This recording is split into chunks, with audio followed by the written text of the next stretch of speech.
Okay, so officially welcome, Aurelie and Lynn, to the evening session today. On day 24 of the Art of Lingo course.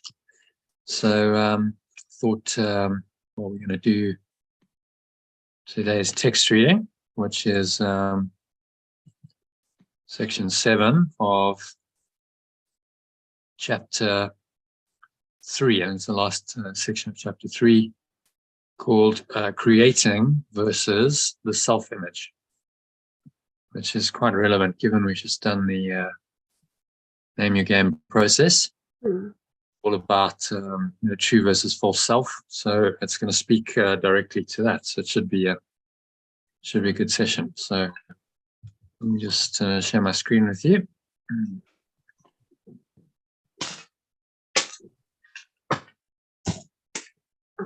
Okay, can you both see the screen? Yeah. Small. It's a bit small, yeah. Yeah, I was going to say I could do it. I didn't know if it's just my eyesight. No, Yeah, a little bit bigger would be nice. Yeah. 30%. Okay. All right. So this one's called creating versus the self-image.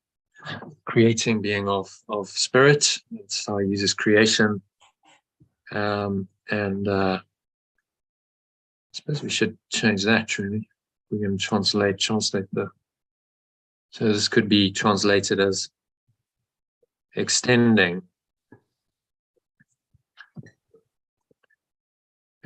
versus the self-image. So the spirit extends from source, and the ego creates itself, miscreates. So well, let's see what Yesha has to say. So do you want to kick it off, Lynn? Every system of thought, and then just read the alternative down below. I've got the translation. The first, well, let's just check in and read the original, and then we'll go to the alternative, each sentence by sentence. Every system of thought must have a starting point. It begins with either a making or a creating. It begins with either a making or a creating, a difference we have already discussed. Okay, Their resemblances lies. Their resemblance lies. Just pause there. Pause. Oh, sorry. Just translating. So creating is extending. A making or an extending.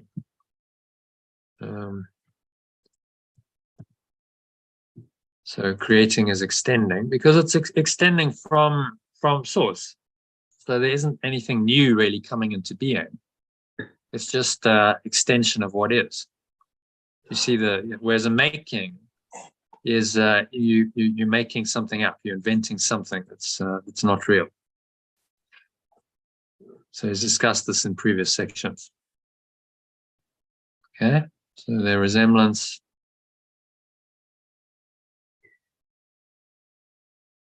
Sorry, am I reading something wrong now? Yeah.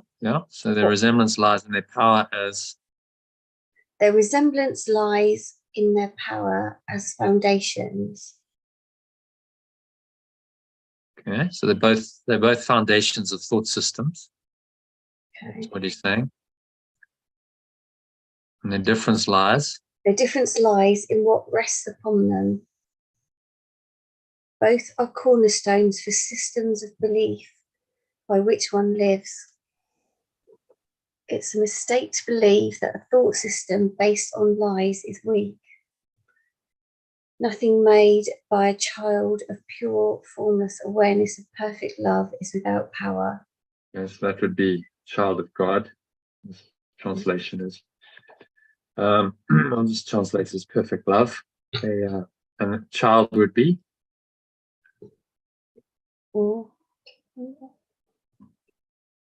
Child would be an extension. Oh, okay. I can't remember these words yet. An extension. So we are the creation of God. We are the extension of perfect love. Right? So it's this eternal, perfect, loving source that's extending to us, which gives us our being, our existence. Okay, so nothing made by an extension of perfect love is without power. Okay? Which is important to realize. Number 8. It is essential to realize this, because otherwise you will be unable to escape from the prison you have made. Okay. So we'll just summarize this and personalize it.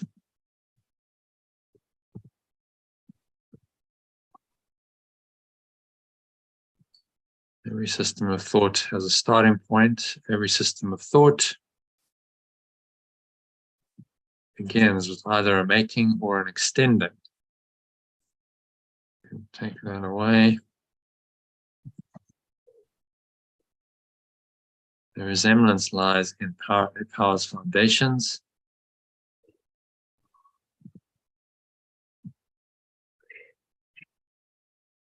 The difference lies in what rests upon them.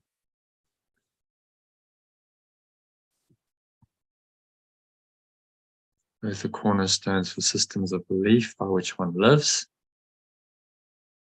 by which we will personalize this, by which I live. Mistake to believe that a thought system based on lies is weak. So we'll say, I am mistaken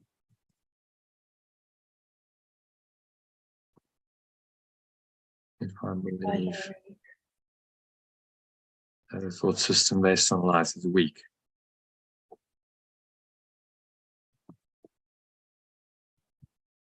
There's nothing made an extension of perfect I.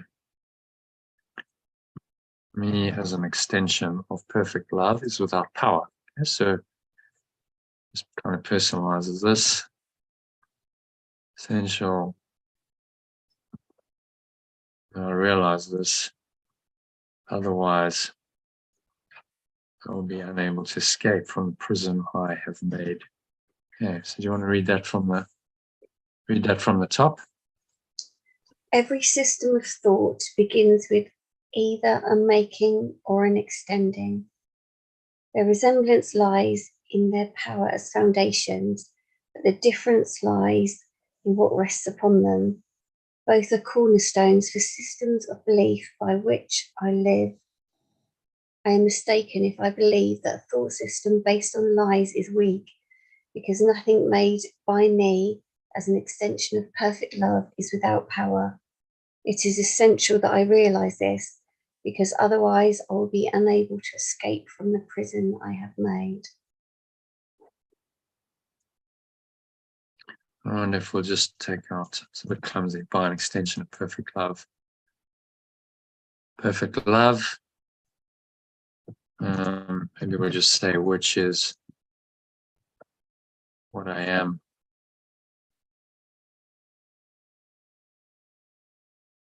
In truth. Maybe that's, just edit a whole lot in there. Let's just keep it at that. Are you happy with that? By me as an extension of perfect love is without power. What does that mean? The belief that a thought system based on lies is weak? Is it talking about the ego or the separate self? Yeah, of course. I'm mistaken if I believe that the thought system based on lies is weak. Based on lies is weak. Because it's so strong. You're saying, because your mind has power, and you've misused your mind, you've given this thought system based on lies the power it seems to have. And the ego does seem to have a lot of power, doesn't it, in this world? Yeah. Yeah. It So seems it's to be based really, on lies. really difficult to overcome it. It's the default thought system of the world. You know, we're trying to escape, and then it just keeps coming back. And you know, he's saying it's a mistake to believe that just because it's a lie, it's weak. Yeah. You must see that you know, because you've believed it, you've given it the power that it has for you. It's essential that you realize that because you can't, then if you understand the power of your mind, it can be misused. You must be more vigilant of your thoughts. And realize that your mind has power, and you can't depreciate that power. But so what you can do is use that power wisely with the guidance of the Holy Spirit. Yeah. Which is what this mind training is about.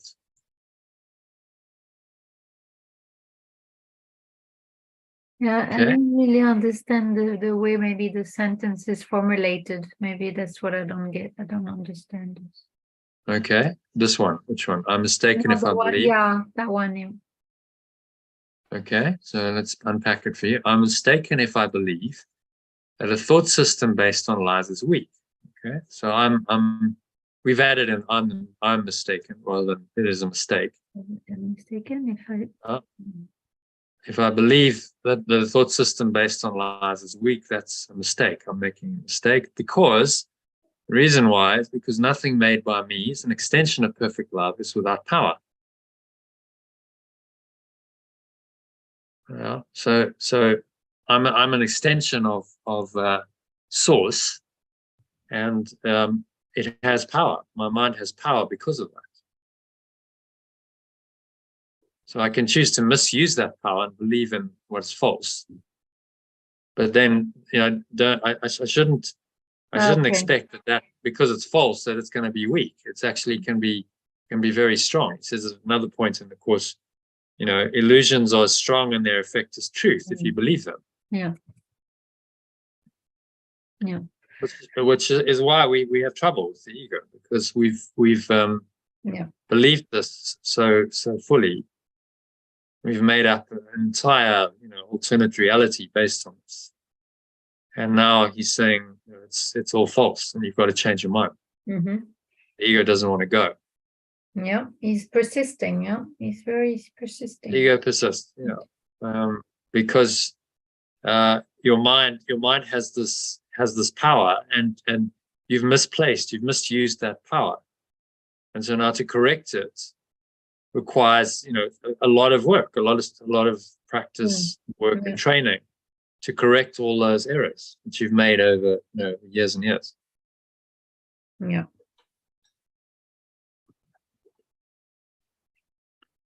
Okay. So you can't resolve the authority problem.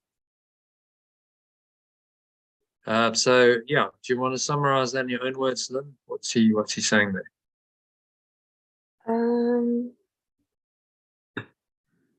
Yeah, I'll tell you, but you said it quite quickly, and I think I haven't picked up on it because I haven't talked about it before. So I've obviously missed a session where you've talked about it. The oh god, it's gone. Where is it disappeared to? Oh yeah. The making and extending. What was that again? So making. The making is making it up. Making is the ego. Making is a miscreation of the ego. It's based on a lie, but the lie has the power we give it. So we've invented an entire world based on a lie. So it has seeming power because we believe. Belief is what gives the mind its power. We can believe, and then that seems to have effects. And we're living in the effect of believing in a lie. So that's the making, and based on a thought system which is based on separation. So one tiny mad idea of separation going on. Let's just go back to this. One tiny mad idea, one false idea believed in, then miscreates an entire alternate reality, which has got all of these crazy qualities: guilt and sin and fear and attack. And we believe we're individuals in bodies, suffering, dying.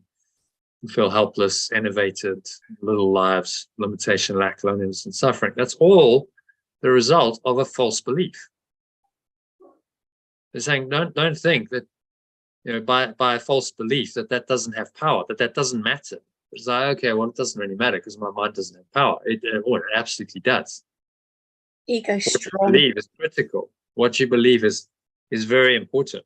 So he's saying you've got to watch your thoughts, because that thought of separation is entrenched in this whole system. It's what's behind the whole system.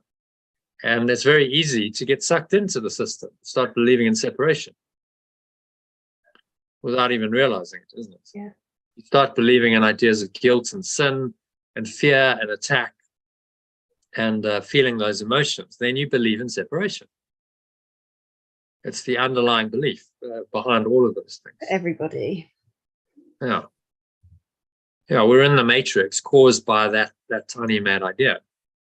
He's saying you must recognize that that idea has power. If you believe that, this has power, and it has the power to, well, look at what we think we've done. We've taken ourselves out of heaven, and we now live in a completely alternate reality, a false reality, just through the power of an idea. He says, don't believe that this has no power. This has the power to create a universe, a false universe, albeit, but it's a seeming reality that we've invented. That's how powerful our minds are. So we must acknowledge that power, because without that, we might go, well, it doesn't really matter what I think. And he's saying it absolutely doesn't matter what you think. You know, your reality is the product of what you think.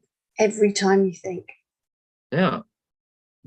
So there are no neutral thoughts. Today's lesson. Okay. So there are no neutral thoughts. You're either going to be in this thought system, thinking falsely, or you're going to be thinking from the true self, the Holy Spirit's reinterpretation. Those are the choices. So by recognizing the power of your mind, you're in a position to make a better choice. Start choosing correctly, because the only way, you've chosen falsely, if you keep choosing falsely, there's no way out. You're going to get stuck in that thought system forever. The time and space has been going on a very long time. Cosmologists say about 15 billion years. That's a long, long time to be stuck in a dream. 15 million years, wow. Billion. Billion, wow. Yeah. So that's 15,000 million years. My goodness. I mean, a million years is inconceivable to us. So 15,000 million years, that's how long this thing's been going on for. And here we are, still stuck in separation, trying to figure it out. So, no wonder it's going to take some undoing. This ego has been going a long time. And it's been very, very persistent. But at least now, we've come to the point in the evolution of humanity where we're able to do this, where we've got the technology to talk about this. We've got a teaching from Yeshua, which has been written down in a book. It's now available online. It's all part of the evolution of consciousness, to the point where we recognize that consciousness is a delusion. You've got to go up the ladder, and then you start realizing that this whole ego consciousness of separation, based on the idea of separation, the idea of any kind of separate entity, separate awareness, is false. And that's the liberation from the prison. But we must realize, as part of this awakening, that our thoughts have power. Look at what they've done. Look at how they've enslaved us. Because then you recognize that power, and you start paying attention to your thoughts. You start going, well, I need to really be vigilant of my thoughts. I need to change my mind.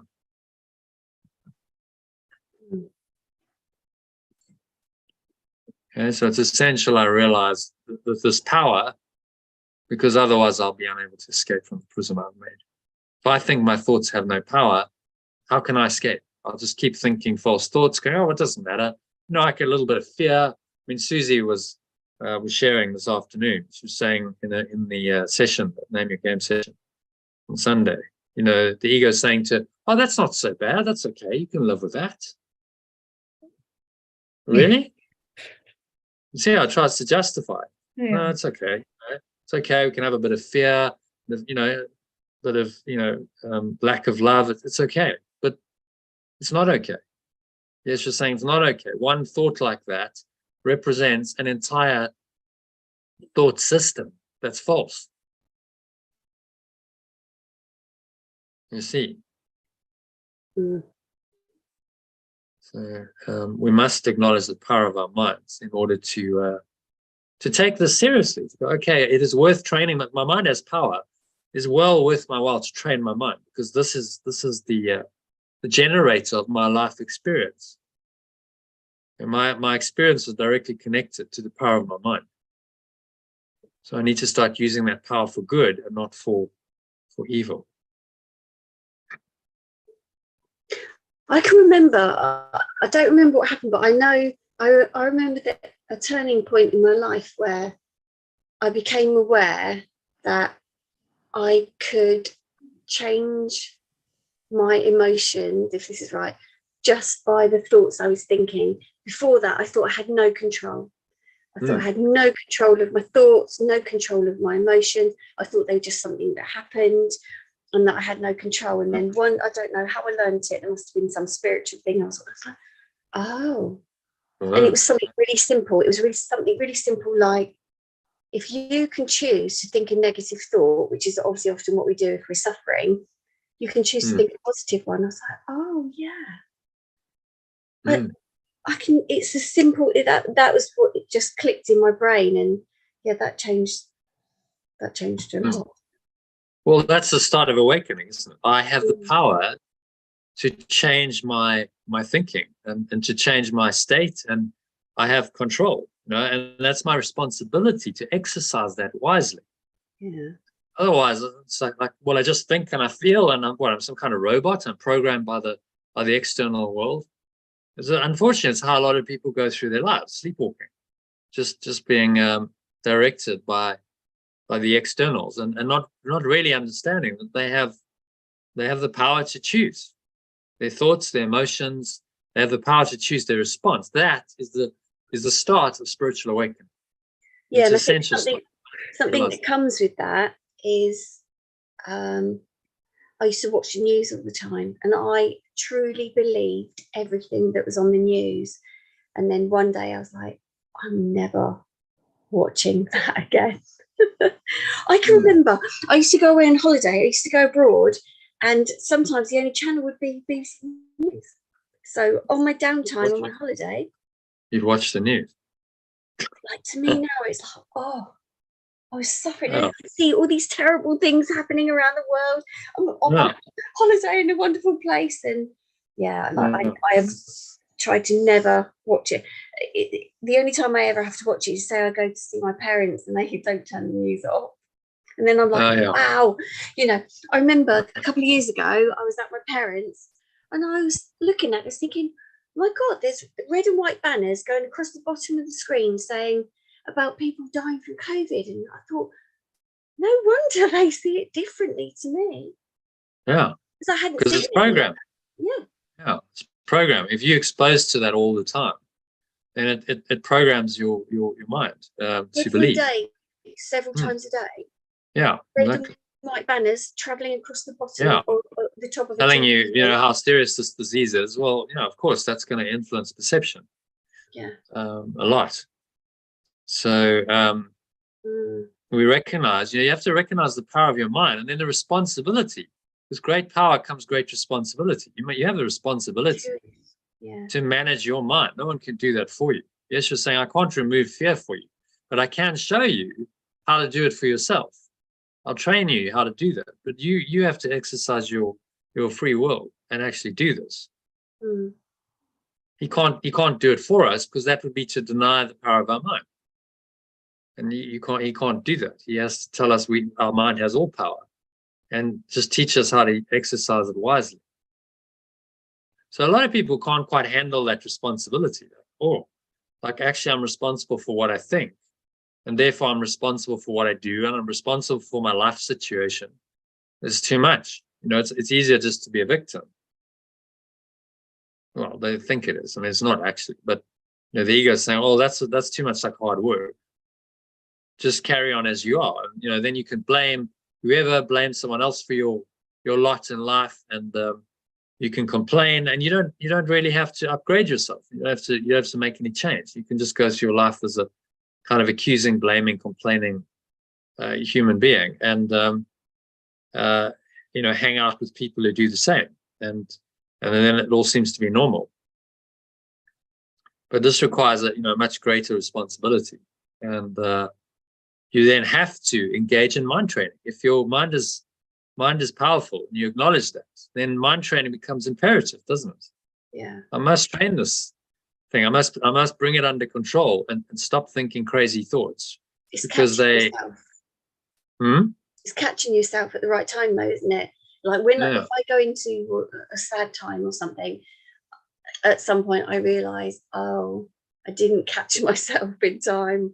I've let that negative thought settle into me, and I believed it for a while, and it's just crazy, and then I can usually turn it around again and come out of it. Yeah, exactly.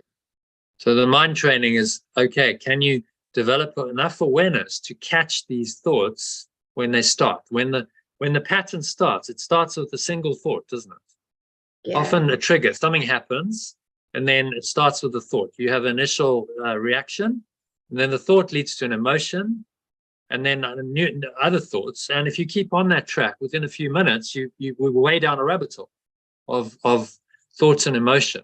I call it thought/emotion, because how do you differentiate what's thought, what's emotion? It's all going on in your mind. It's conscious thoughts, and we think of thought more like a voice in my mind, often verbalized in words. And then emotion is more feeling, but the two go hand in glove. It's part of the same mind pattern.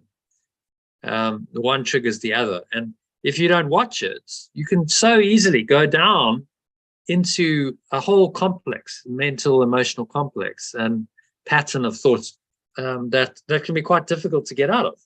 Oh yeah, definitely. You get sucked into this rabbit hole of the mind, and then if you've got yourself entrenched there, then to correct that requires much more effort than if you caught it to start with. You said, okay, no, that thought, it's the thought. Let's say, life's just like that. It never works out for me. That thought. We've all had them. I used to. And you catch it. Then you catch it, and you go, no, that's not correct. Actually, that's a misinterpretation of this. I can let that go, and I can ask for the miracle. It's like, okay, well, what's good about this? What could this lead to that's actually positive and beneficial? Well, even if it's apparently awful, you can always choose to let go, and then you see it differently. Say, well, I can let go of this because it's a projection of my own ego. So this is actually helping me to undo another part of my ego, which I want to do, because this will free me, and this will allow me to have much more love and peace and joy, and ultimately escape this whole insane dream. You reinterpret it. So now that thought is no longer valid. You bring in another thought system. Sorry. I say it's amazing when you catch it straight away, isn't it? Because when you catch it straight away, you're like, oh, I almost thought something really foolish then. And then it's like watching it play out like a film. That's what I find anyway. Then once I realise, it's like, that's just crazy. Look at all that stuff happening.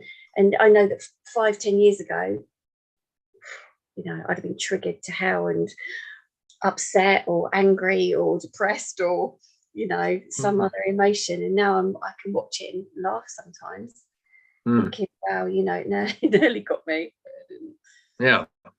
And then other times. So that's the sign that you're awakened. You can watch your thoughts. Yeah.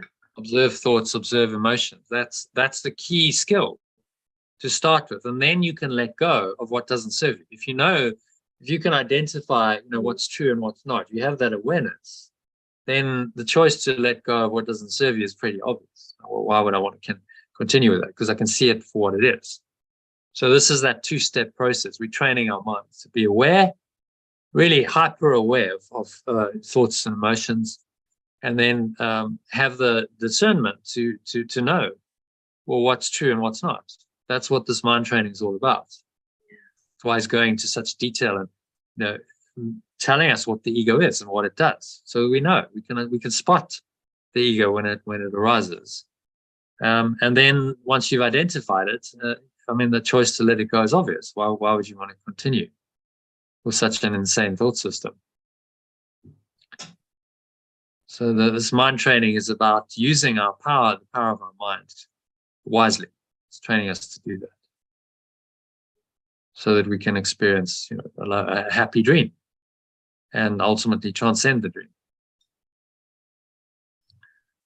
Okay, so that's pretty clear message. You know, you've got to essential that you realize the power of your mind, otherwise you're not going to be able to free yourself from the dream. Okay, so Aurelie, number 2. Is it possible to make it a little bit bigger? Yeah, of course.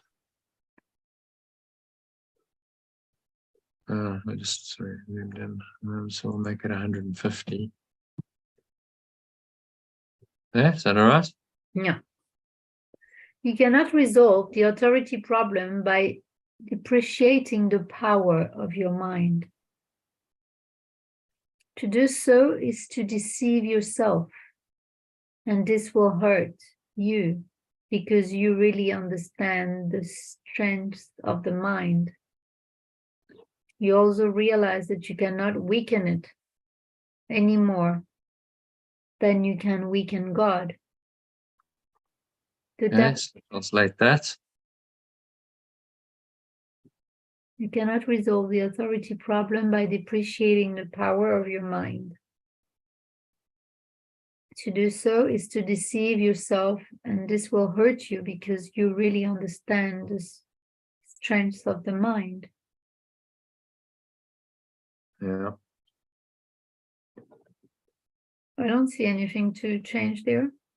No, this one. So saying this if you deceive yourself, it will hurt you because actually you do really understand the strength, even though you pretend you don't. Yeah. So self-deception will hurt you always. Depreciating means to devalue, right? Or undervalue. Yeah. Depreciate means diminish. Depreciate the power of your mind. So you say, well, my mind, it doesn't really matter what. It's okay. A little bit of fear is all right, you know. That's just normal, you know. Well, I'm unhappy. Well, you know, that's okay. It's just normal. Humans are unhappy. And so you're depreciating the power of your mind and saying it's not that important what I think and what I feel. But actually, it's the whole thing. It's the whole deal. Yeah. So you're saying by suppressing some fears, basically, and not acknowledging them, or you just well, yeah, just saying my mind's. It doesn't really matter what I think because my mind isn't powerful. That's one of the ego's defenses.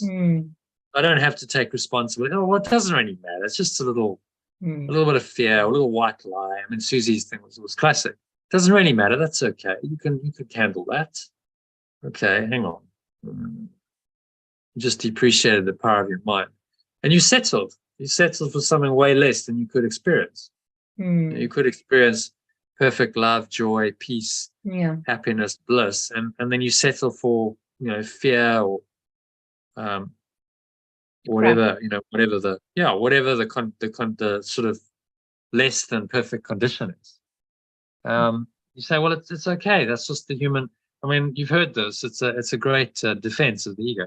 Oh, well, I'm just human, so it's okay because I'm just human, and we all make mistakes, and it's okay. But the truth is, you're not human. You misidentify yourself by saying you're human. I said that not long ago because you're not human. Being blamed again. I'm just human. No, but you're not human.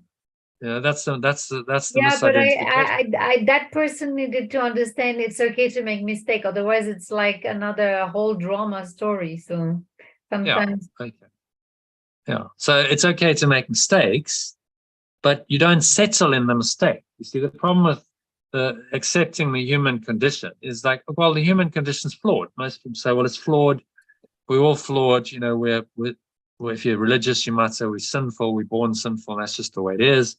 Or if you're an atheist, you might just be a bit cynical and go, well, that's just the way the world is. The human condition is a pretty miserable one. And we just, we make mistakes and it's very suboptimal, but, guess what can you do? You carry on.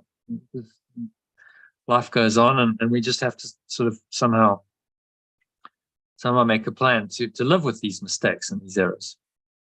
So there's a lot of thought system. It's more part of the ego's thought system.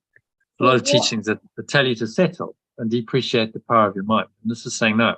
Why you say you were not human? I don't get that. We're not human. We're divine. We're spirit. This whole sense, okay. This whole teaching is saying you think you're a human being. You have a false self-concept, a false self-image of yourself as a separate person living in a body in time and space with all of the conditions and problems that go with it. And you think you're human, but that's a complete delusion.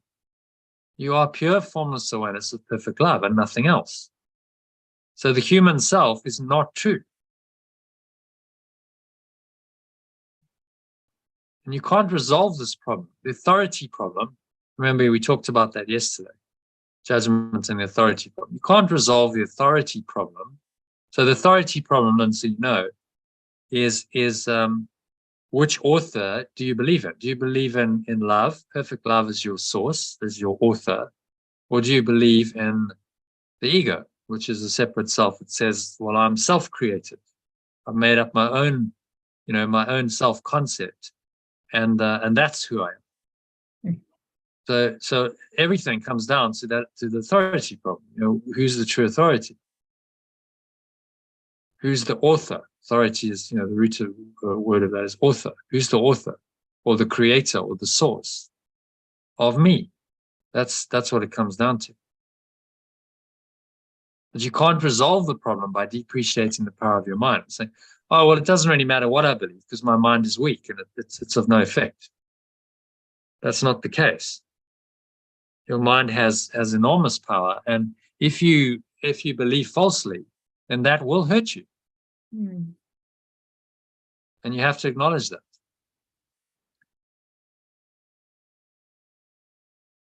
To do so is to deceive yourself, and this will hurt you because you really understand the strength of the mind. Okay, so number 3, also realize that you cannot weaken it anymore. You also realize that you cannot weaken it anymore than you can weaken pure formless awareness of perfect love. Okay, so you can't weaken your mind because it comes from pure formless awareness of perfect love. You can't affect that. It's beyond your ability to weaken, fortunately. If you could, then the ego would be true, and we'd be forever stuck in the weakened condition, helpless, innovative little life that it's miscreated to cover over this true awareness. The devil is a frightening concept because he seems to be extremely powerful and extremely active. Yeah. Yeah, so he is perceived, let's read that. He's perceived as a force in combat. He is perceived as a force in combat with... Oh, you want me to continue? Yeah, the original. It's perceived as a force in combat with God. Yeah. Is perceived as a force in combat with God, battling him for possession of his creations. So we're talking, it's the devil. Devil, yeah. The devil is, in religious terms, there's like this idea as the devil is going to get you, and he's always combating God. There's a fight going on, a struggle, battling him for possession of his creations. This is common religious teaching. If you're in the sort of formal, traditional Christian church, especially. Yeah, I was scared of the devil when people told me. I mean, Yeah. Yeah. So was I. It's sort of what drew me to try and find a way to combat it. It took me onto a spiritual path, and you realize, after the years of doing it, that it's a delusion. The devil's a delusion. Thank you. Hallelujah. It's a powerful delusion if you believe it. You see, this is what he's saying. Yeah. If you want to believe in a false self, the devil is your false self. Well, it's false the ego. self-concept. It's the same as the ego. Yeah, it's not something outside of your mind. It's your own belief Yeah. system in a false self. Yeah, they made it look like this horrible force that takes over you or over your body or something. And then that's what I thought I experienced not long ago. And I was like, what? It showed me the insanity of my mind or my thought system.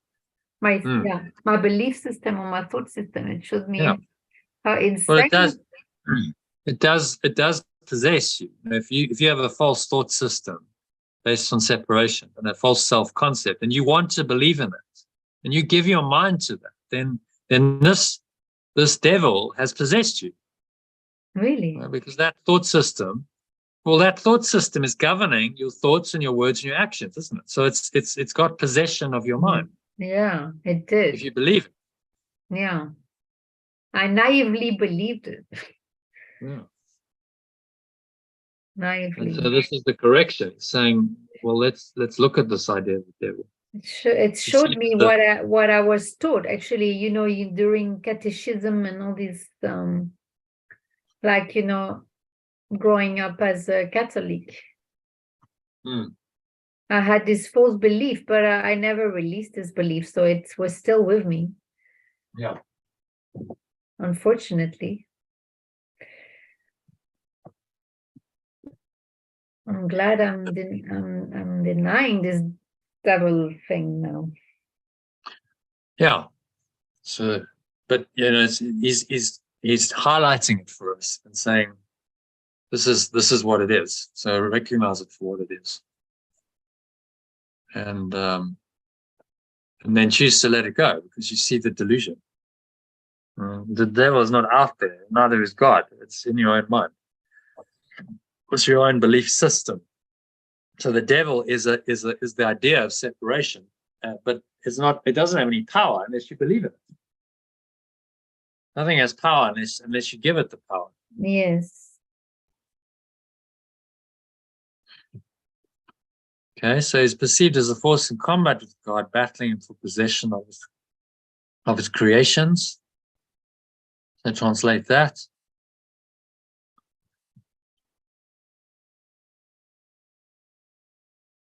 Oh, what did you say? Let it go? See.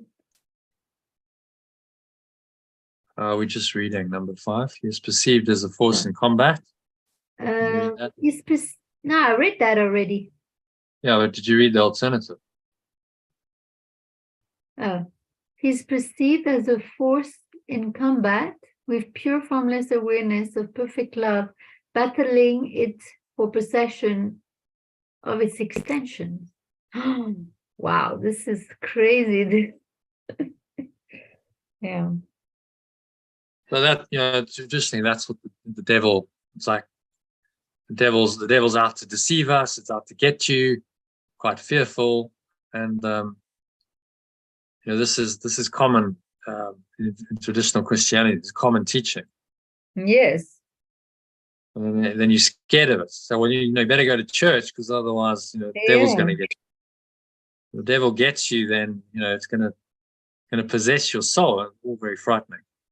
When actually it's just a false self-concept. It's not something outside of you. It's just your own false belief about yourself. That's all. The belief that you're human, that you're a separate self, is the devil. The belief what? Belief that you're a separate self. Oh, yes. And that therefore you're human is the devil. Problem. Yes. The false self-concept. Now I can see the devil more like as the ego, because it's something, it's false. So it's something you have to undo. Yeah. And it's not really scary if you don't believe in it. It's like, I give no power to it. I don't give any belief to it. So all of its ways and its apparent threats, and you just start to go, this is ridiculous. It's not something that can really bother me or affect me. And then you protect it, you see, because you stay in the truth of your mind, and so you don't miscreate.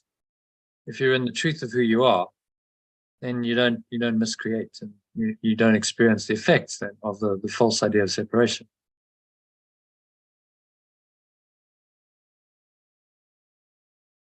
Okay, so number 6, the devil deceives by lies. Read the original. The devil deceives by lies and builds kingdoms in which everything is in direct opposition to God. Yeah. Yet he attracts men rather than repels them, and they are willing to sell him their souls in return for gifts of no real worth. This makes absolutely no sense.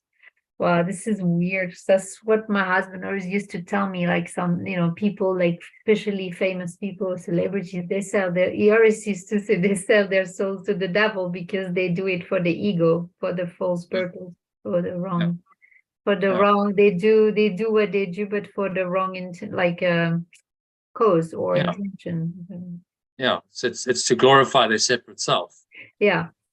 And in return for gifts of no real worth. So that's what that's exactly what they get money, they get money, they get fame, they get all these so-called gifts of the ego.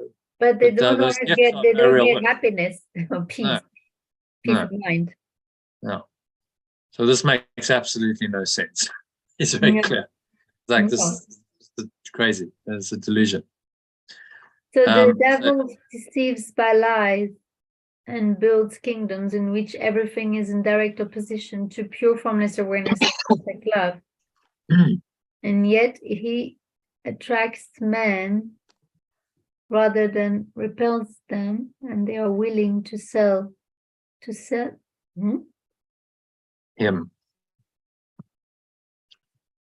Sell him. Yet he attracts men rather than repels them. And they are willing to sell him their souls. Yeah, in return for gifts of no real worth. Yes, okay, that makes sense. Yeah. This makes it makes sense. And it says this makes absolutely no sense. Okay, so I just contradicted myself by saying the sentence makes sense, but the whole concept doesn't make sense. Yeah. To do that makes absolutely no sense. Yes.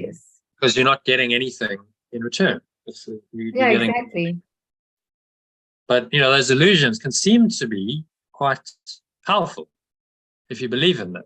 That was the awareness actually my husband was trying to bring me, actually, this whole he actually often talks about this. So you sell your soul,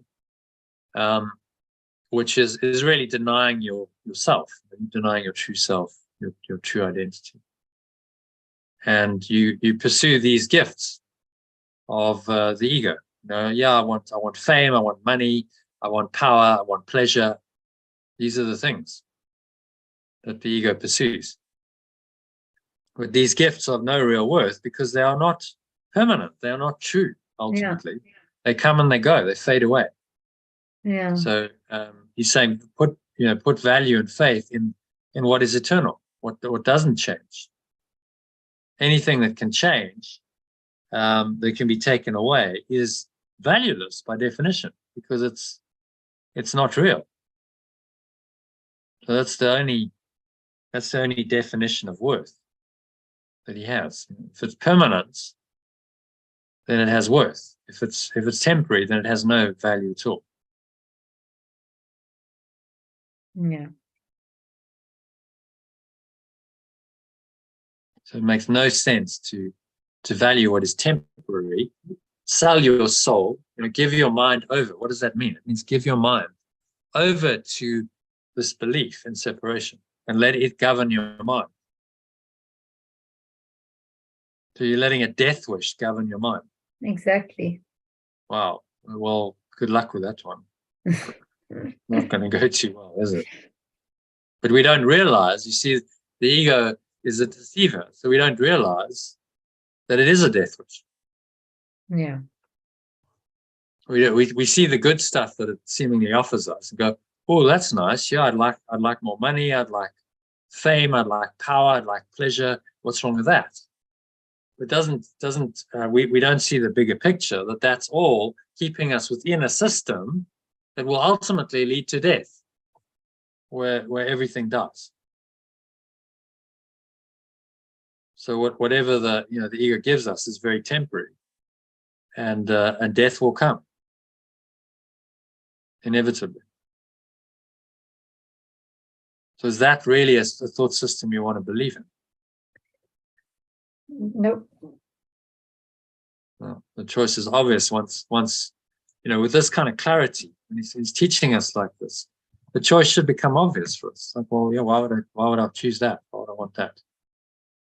Okay, so let's summarize. I cannot solve the authority problem by depreciating the power of my mind.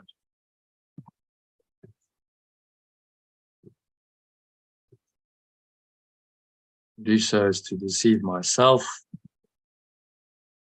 and this will hurt me because I really understand the strength. Because I do really understand the strength of my mind.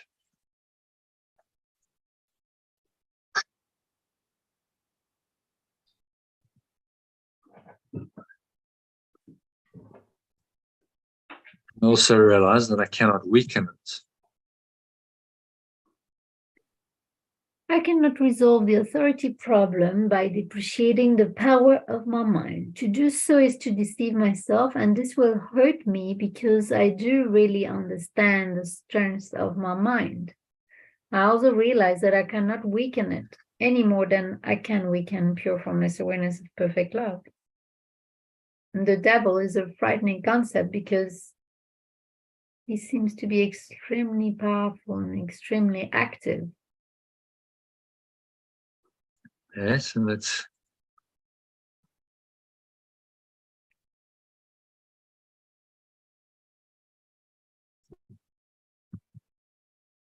just going to change that because my mind has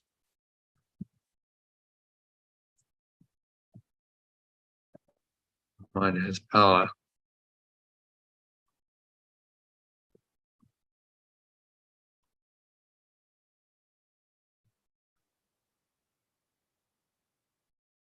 Because my mind does have power, yeah. I can feel how I've been in that experience. Also realize that I cannot weaken it any more than I can weaken formless awareness of perfect love. I also realize that I cannot weaken it any more than I can weaken pure formless awareness of perfect love. Do you want to leave that next sentence for? Yeah. Devil is a frightening concept. Seems to be extremely powerful. Devil is a frightening concept to me. Because we could say he seems extremely powerful. Yeah.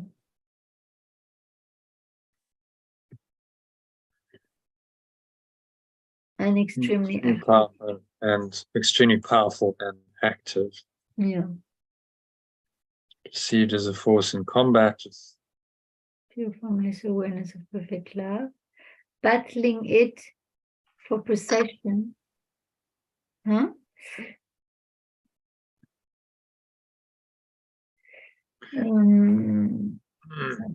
He is perceived as a force in combat with pure formless awareness of perfect love. Battling it. Oh, I'll say I perceive as a force in combat with yeah. pure formless awareness of perfect love, battling it for Possession of its extension. those extensions. Yeah.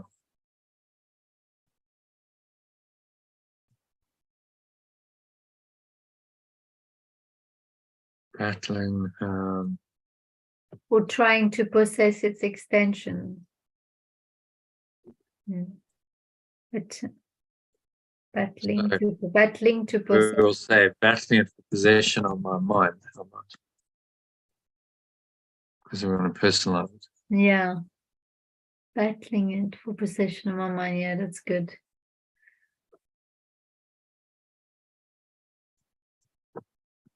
Devil deceives by lies and builds kingdoms.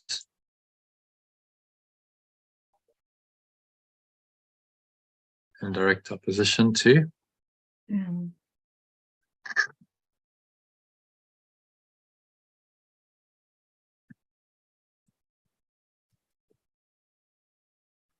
builds kingdoms, or maybe say builds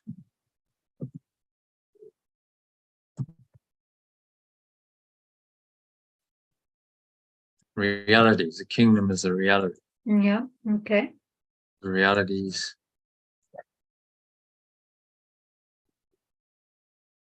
which everything is in direct opposition to pure formless awareness of perfect love.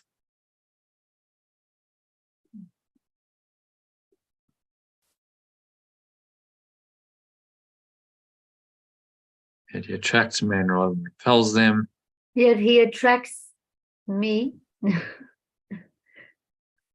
He attracts me rather than repels. I don't know. Repels me. That's really personal. We'll put it in the past tense. Yet he has attracted.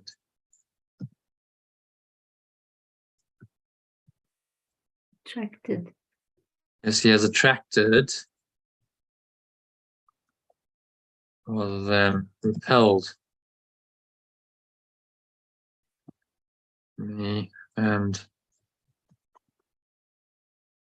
I have been like willing Christine. to sell my soul. Yeah, so what does sell him my soul mean? I have been willing to believe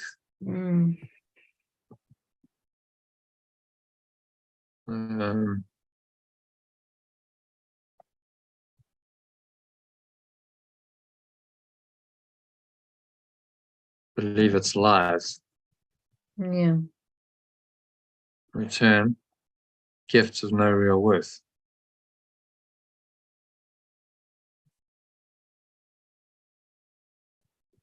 Okay.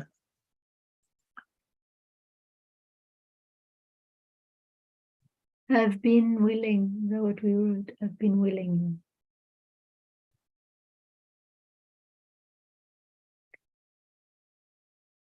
I've been willing, yeah, Yeah. to believe its lies. So in the past, I'm not saying I'm doing it now, but I've been willing to believe its lies in return for gifts of Yeah. no real worth, Yeah. which makes absolutely no sense. Yeah. So you can start to see that, you know, it just didn't make any sense to do that. Yeah. Okay, so read it from the top.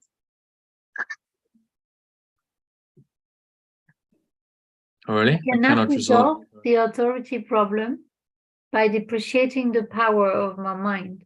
To do so is to deceive myself, and this will hurt me because my mind does have power. I also realize that I cannot weaken it any more than I can weaken pure formless awareness of perfect love. The devil is a frightening concept to me because he seems extremely powerful and active. I perceive him as a force in combat with pure formless awareness of perfect love, battling it for possession of my mind. The devil deceives by lies and builds, we didn't change there, builds realities in which everything is in direct opposition to pure formless awareness of perfect love. Yet it has attracted rather than repelled to me, and I have been willing to believe its lies in return for gifts of no real worth, which makes absolutely no sense. But we could say which makes no sense.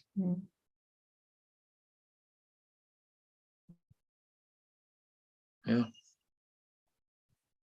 Okay. So in your own words, what's he saying there? Summarize I that. cannot solve the authority problem unless I choose to give power to the ego and deceive myself. So Unless it's saying I can't resolve it by depreciating the power of my mind. That's where it starts. A very important point. So I cannot must acknowledge resolve the it. power of my mind. She says to deceive myself and this will hurt me because my mind does have power. So realize that So by I cannot devaluing the power of my mind, I cannot Yeah. reduce the authority problem by devaluing or undervaluing the power of my mind. Depreciate. I think that's probably the correct word. Devaluing. No, that's a good one. Depreciate. I mean, what do you mean? You mean this word or devaluing? Depreciating is probably the correct word. No, that's a good Devaluing. word. Yeah. Or diminishing could be diminishing the power of my mind. Now, depreciate, I think, is good in that sense. I think it's good. Deceive myself, and this will hurt me because my mind does have power. So, yeah. And then he brings in the devil idea, saying, It's I have frightening. this frightening idea of the devil, some like God perceived as somewhere outside of him. Deceives by lies, builds a reality in which everything is in direct opposition. And I've been attracted to this in the past, been willing to believe its lies in returns for gifts of no real worth, which makes. So I have valued the devil in the past instead of love, perfect love, pure formless awareness of perfect love. Yeah, and he's saying this doesn't make any sense. No. So I must acknowledge that, if I give my mind to this devil, to this death wish, then I'm going to suffer. Yeah. Fear and suffering are guaranteed. Yeah. So happy with that. Yeah. It's a wrap, I think. Just give me a moment because the dog's barking. I'm just going to go and see what he's up to. Because Okay. I want to make sure he's not causing havoc. So just take a break. Christine, if you want to do a quick share, you're welcome to do that, everyone. How are you doing, Christine?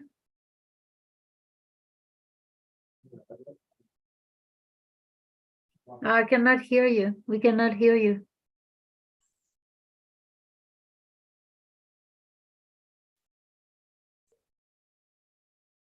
You hear me now? Now we can, yeah. Yeah. Yeah. Yeah, I've just come off an hour with Jeff Levine, who's the life alignment man. And he was discussing geopathic stress and the effect that the earthquakes have on the planet and how we as light beings can stabilize the collective consciousness. Mm-hmm. So just interesting to see how there's so many people working with the light, with meditations, and with peace. The central, the center core of balancing our inner core and stabilizing ourselves in order that it can ripple out. And it's just such a privilege to move from one group to another group and just know that we're all working with the same thing.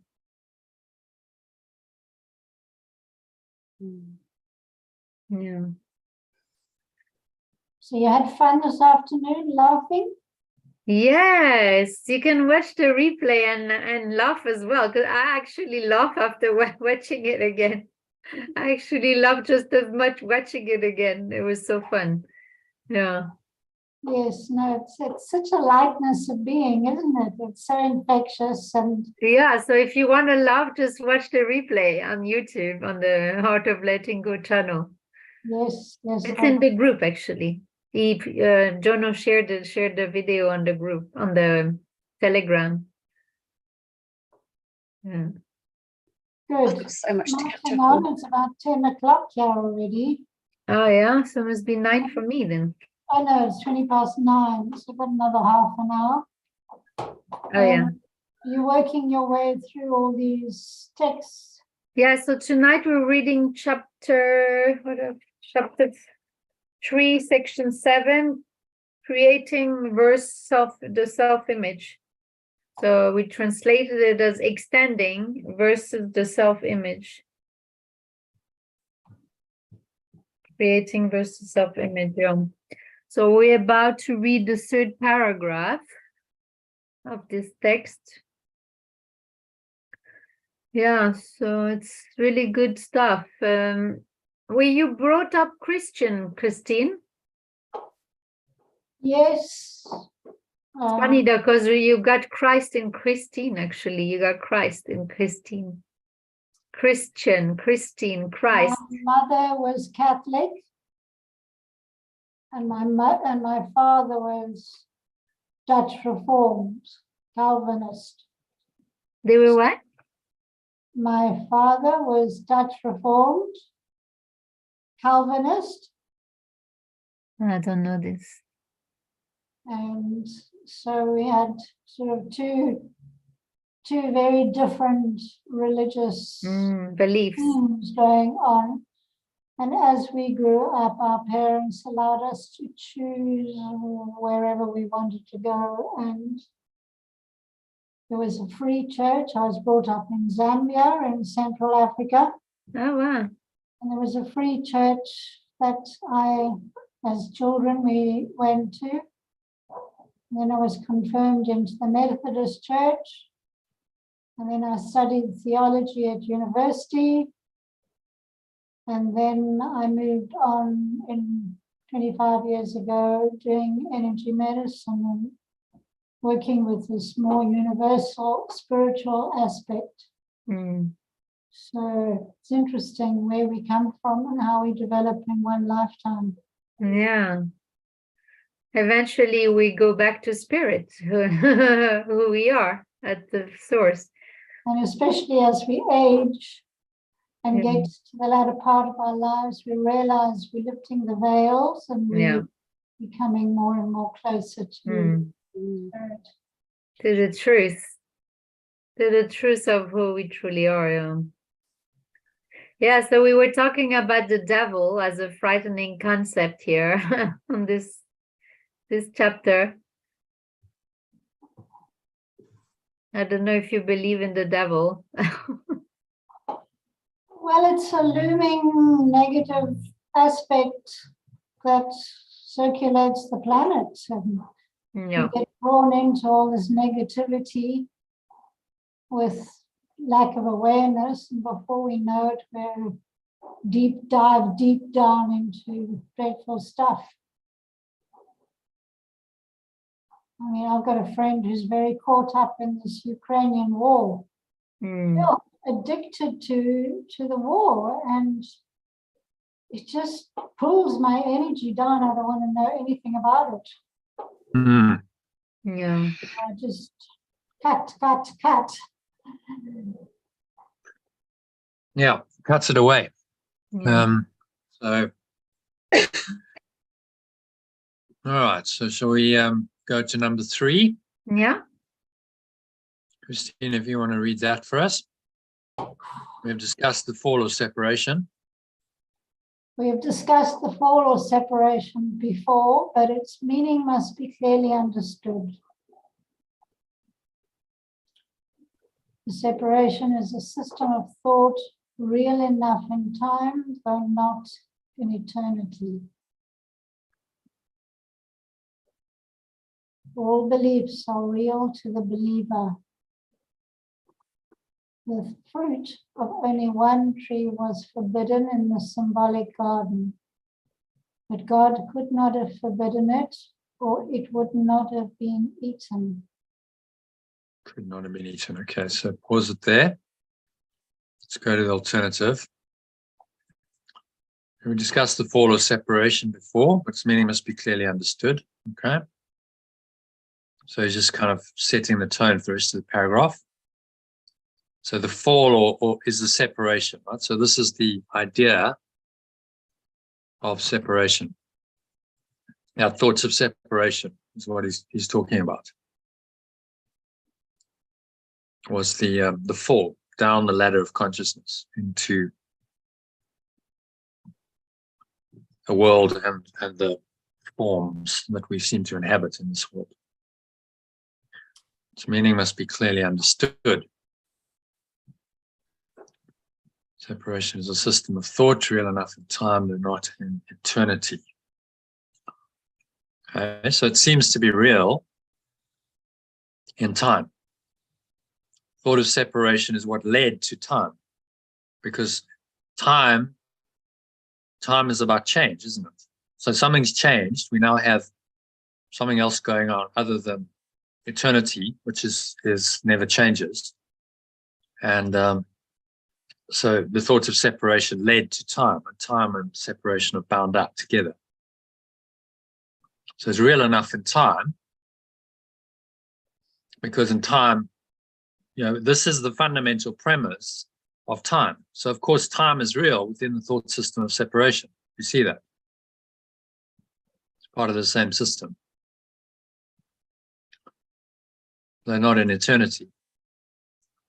So the true reference is eternity, which that's true reality. Or in eternity, this is all seen as false. The idea of separation, time, space, and everything that happened is unreal.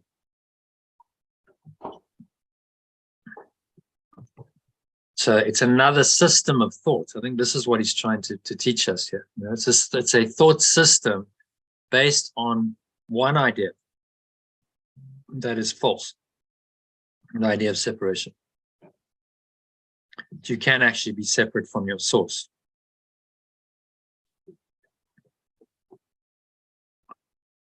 All beliefs are real to the believer. Okay, so if you believe them, then of course, by definition, you must make it real to yourself. Otherwise, you wouldn't believe it.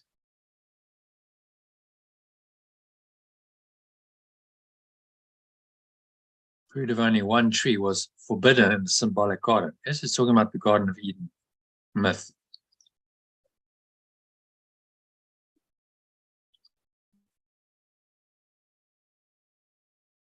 But God, or pure formless awareness of perfect love, could not have forbidden it,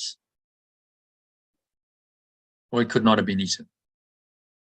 Okay, does that make sense?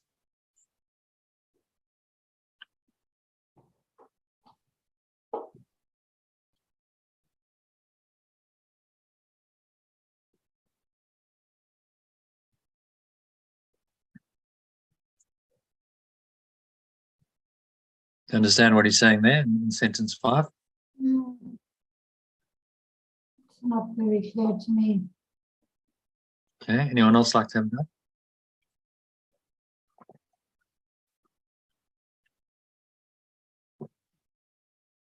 Would not have forbidden it. It could not have been eaten. Okay, so God couldn't have forbidden it, because this is ultimate awareness. Ultimate awareness, is true, and it is always true. So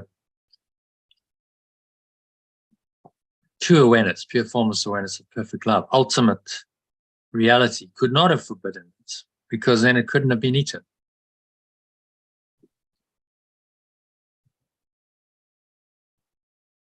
So actually, it's all part of the idea of separation. It's all false. And then he goes on to using the same analogy. So if number 6, if God knows his children, God knows his children, and I assure you that he does. Would he have put them in a position where their own destruction was possible? Okay. So if pure formless awareness of perfect love knows its children, and I assure you that he does, would he have put them in a position where their own destruction was possible?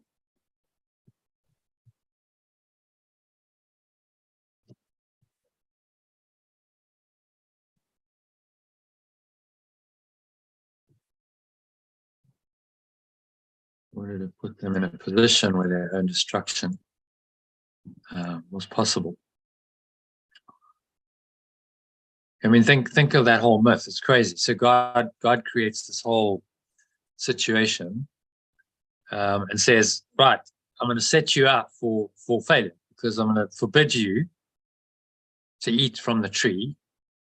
But God's supposed to be all powerful. So surely God would then know.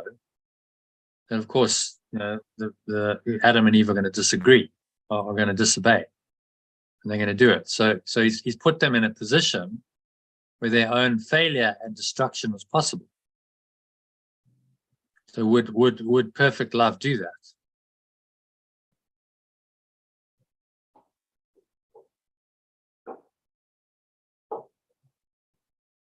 So he's telling us that the myth is part of the ego's thought system, and it's a delusion. Okay. True God, a God of perfect love, wouldn't do that. I mean, have you never wondered? Well, if God is all powerful and God is love, why would He set up a situation where it's almost guaranteed that his children would fail? So don't eat that. Or whatever you do, you can't eat that one. Well, I mean, what's going to happen? It doesn't take a rocket scientist to figure out that they're going to eat it, aren't they? Because He's forbidden it. So why would a loving God do that? And He's just saying, well, actually, it wouldn't. Perfect love has nothing to do with that kind of logic. It's the ego that's behind that. Okay. So if it knows its extensions, would it have put them in a position where their own destruction was possible? The answer is by implication is no. Okay, so the forbidden tree. The forbidden tree was named the tree of knowledge. Okay, and then yet God created knowledge.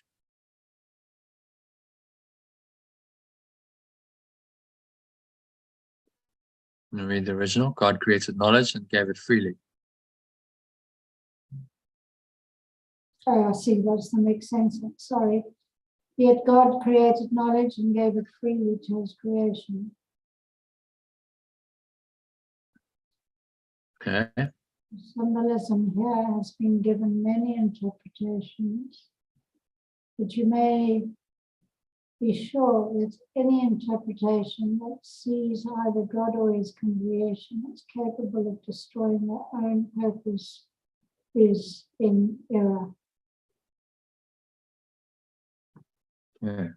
So he's telling us So, that symbolism, the whole Garden of Eden myth, has many interpretations. But any interpretation that sees either pure formless awareness of perfect love or its extensions, just careful of destroying their own. capable of destroying their own purpose, is an error. You can't actually do it. Not possible. Part of the illusion of separation is that you can somehow destroy your own purpose. You can destroy your own connection with your source. You can mess up. You can fail. You can be cast out of the Garden of Eden. And but this interpretation is incorrect. You're not actually capable of doing it, are you? If it never really happened, separation isn't real. You're not really capable of separating, and all its consequences, which are come in these kinds of myths. Oh well, now you've eaten of the wrong tree and you've messed up, so you're going to be excommunicated and sent into a world where you've got to struggle and suffer. This is all misinterpretation. This is coming from the ego's thought system.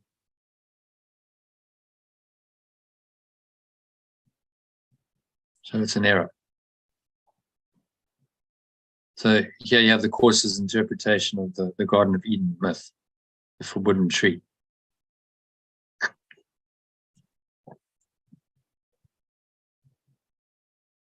Okay. Happy with that?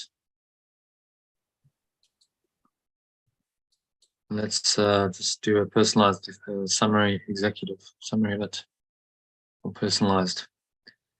We'll try and cut down a bit on it, but really putting it to the first person.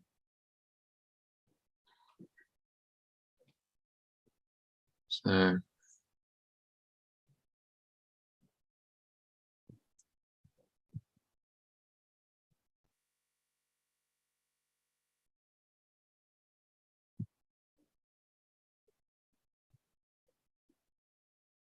take out that.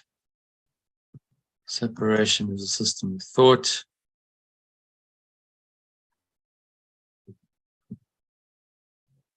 That seems real in time.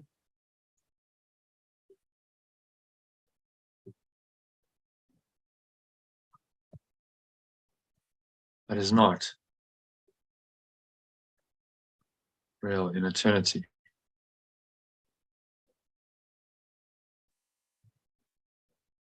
All beliefs are real to the believer.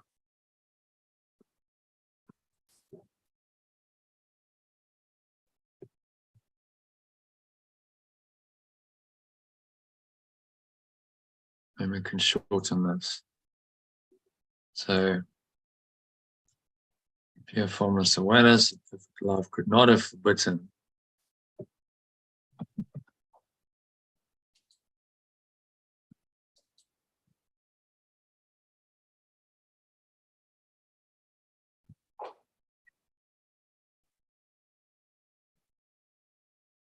eating of the fruit of tree of knowledge.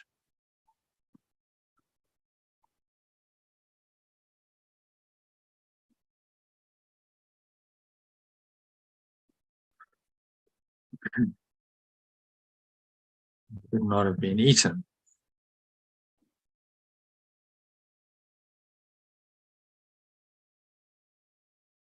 Maybe we could just shorten that even more.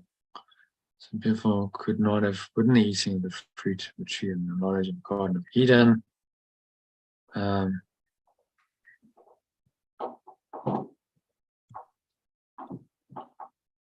Because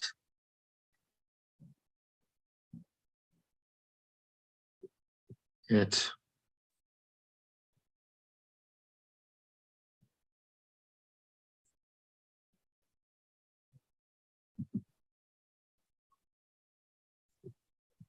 could not have put them in a position with their own destruction, with their own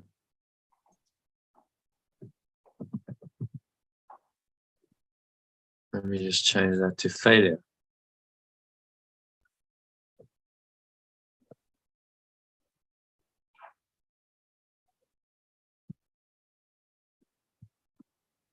Okay, I'm going to read that sentence. Pure formless awareness of perfect love. Your formless awareness of perfect love could not have forbidden eating of the fruit of the tree of knowledge in the Garden of Eden, because it could have put them in a position where their own failure was possible. Could not, because it could not have put them in a position. As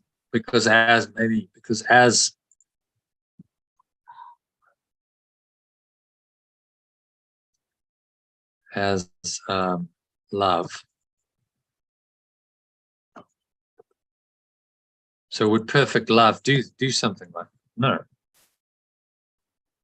As perfect love could not have put them in a position where their own failure was possible.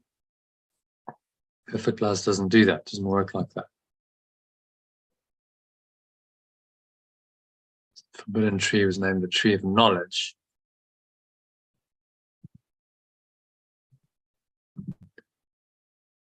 The eating of the fruit of the tree of knowledge. And the interpretation, one of the interpretations of the eat of the fruit of the tree of knowledge. It's the knowledge of good and evil, wasn't it? Good and evil. So it's dualistic. As soon as you know good and you know evil, you're in judgment, and you're in the perceptual realm.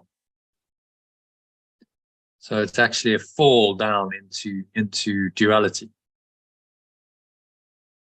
Why, symbolically God says don't eat it, because you eat of that and you start to come to know good and evil, light and dark, and then you're caught up in duality.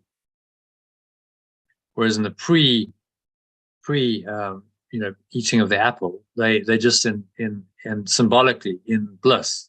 There's a just all their needs are taken care of. It's it's a happy, very happy dream.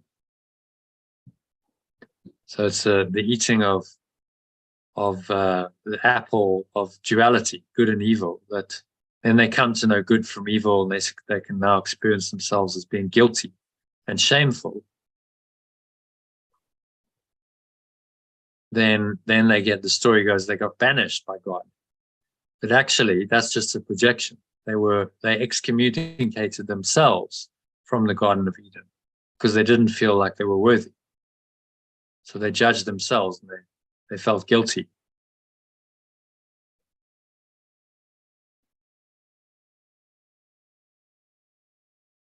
Okay? Does that make sense? Yes. Pure formless awareness of perfect love created knowledge and gave it freely. So true knowledge, talking about knowledge with a capital K, was given freely to us as its extensions, to Pure love. So it's extensions. to me and all its extensions.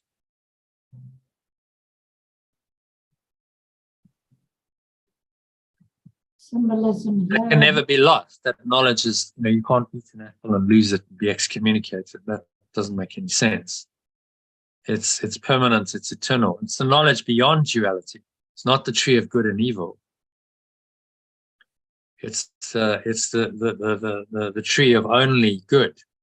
There is no negative. There is no opposite. Symbolism here has been given many interpretations. But you may be sure that any interpretation sees either pure formless awareness of perfect love or its extensions as capable of destroying their own purpose is in error. So we think that we're capable of destroying our own purpose. So God has said, don't do that, and then we do it. It seems to sabotage his purpose. But this isn't really possible. So the whole thing is an error.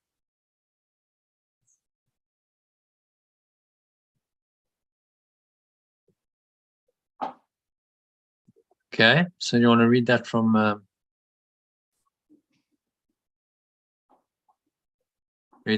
top. The separation is a system of thought that seems real in time but is not real in eternity. All beliefs are real to the believer. Pure formless awareness of perfect love could not have forbidden eating the fruit of the tree of knowledge in the Garden of Eden because, as perfect love, it could not have put them in a position where their own failure was possible. The forbidden fruit was named the tree of knowledge. Yet pure formless awareness of perfect love created knowledge and gave it freely to me and all its extensions. The symbolism here has been given many interpretations, but I'm sure that any interpretation that perceives either pure formless awareness of perfect love or its extensions as capable of destroying their own purpose is in error. Sure that any interpretation of the story perceives either pure formless awareness of perfect love. makes either pure formless awareness of perfect love or its extensions capable of destroying their own purpose is an error. It's actually, well, it's not possible. Okay, does that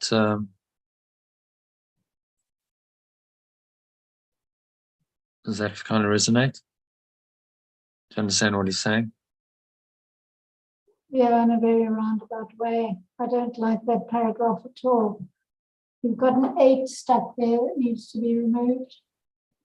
Okay.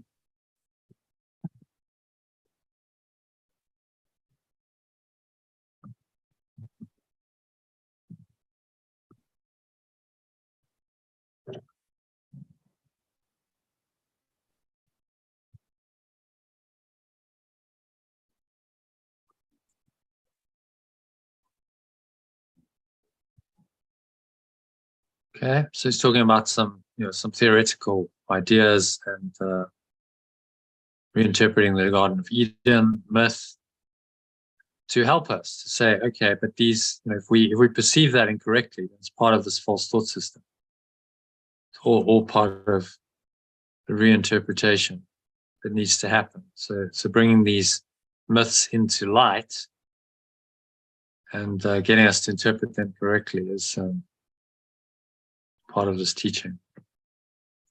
Because as you interpret them, these myths, so you perceive the world.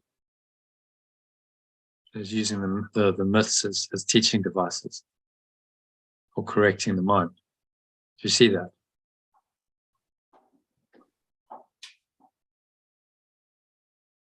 Okay, so happy to move on to number 4. Yeah.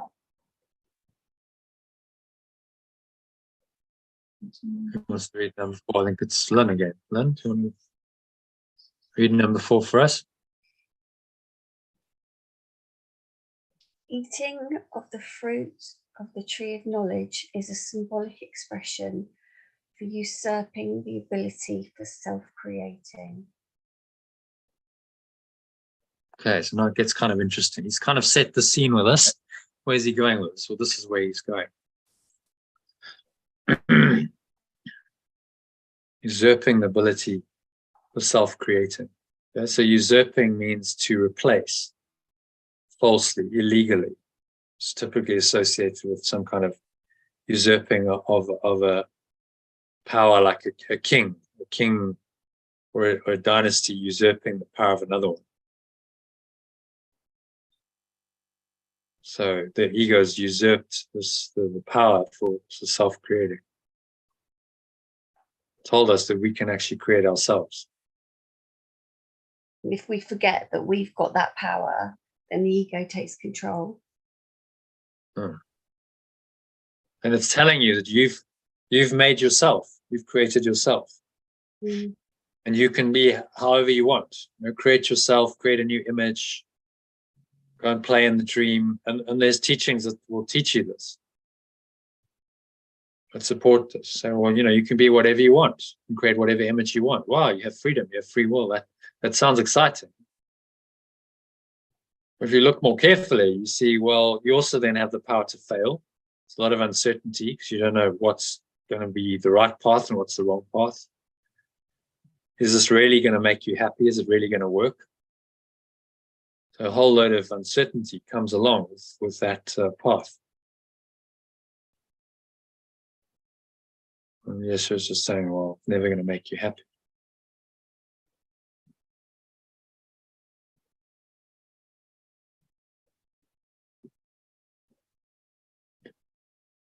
Okay. So eating of the fruit is a symbolic expression for usurping the ability for self-creating. I'm going to change usurping for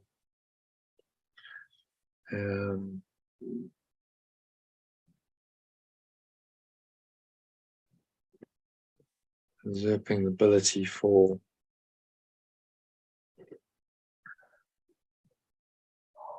symbolic expression for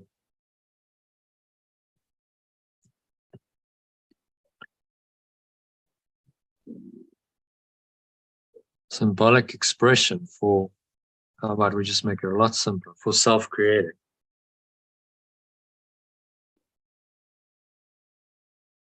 Yeah. So we now have given ourselves the power to self-create. And we can make ourselves up in our own image and likeness instead of accepting that which is given to us by our true source.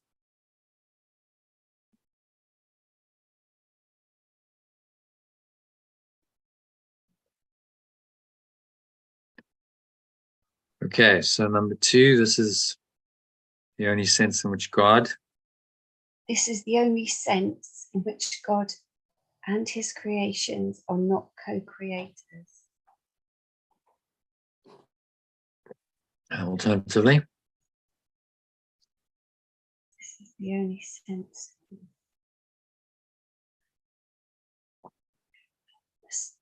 This is the only sense in which pure formless awareness of perfect love and its extensions are not co-creators.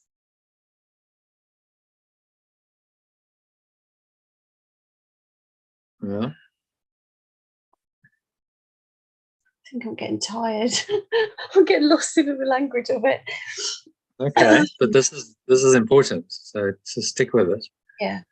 So pure formless awareness of perfect love extensions are not co-creators because you didn't make yourself. That's why your source did. Belief that they are is implicit in the self-concept, or the tendency of the self to make an image of itself.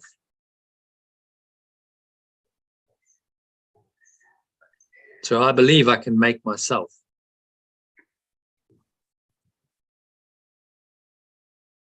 I can create myself.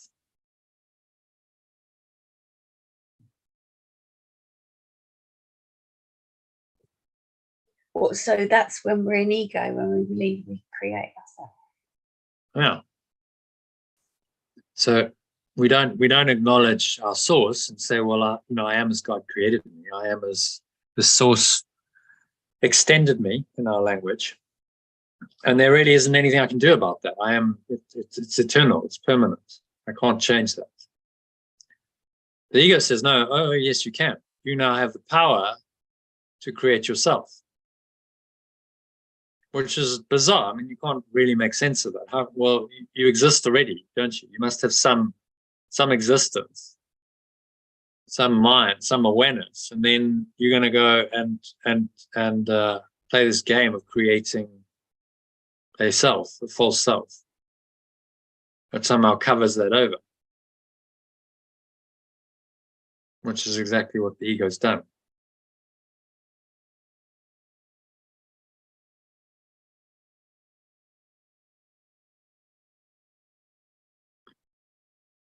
So the tendency of the self to make an image of itself. So we create a false self-image. Image is just Like a perception. yeah, it's a perception. It's not reality. It's it's although it's not a visual image like a photograph or something. It's your beliefs about yourself. Yeah, it's a belief about myself. So, but that's all an image in my mind. Yeah. The idea of images is the images are perceived and not known. So an image is within the domain of perception. So within the domain of time and space. Images come and go. They are not permanent. So you were talking about the photographing of the aurora borealis. Like, well, that's so temporary. It's come and gone. Now you snapped that in time, but it's gone. Right? So, was it ever real? And this teaching is saying no, it wasn't ever real because it wasn't permanent.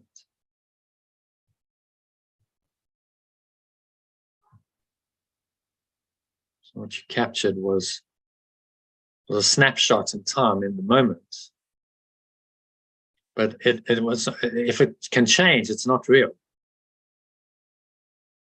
Yeah. So your self-image is quite variable. Your self-image is subject to change and to apparent threat. You notice if you've got a false self-image going on, it can always be threatened. Mm. Of course, the more you identify with the self-image, the more threats appear to be there. They're threatening the separate self that you made so important.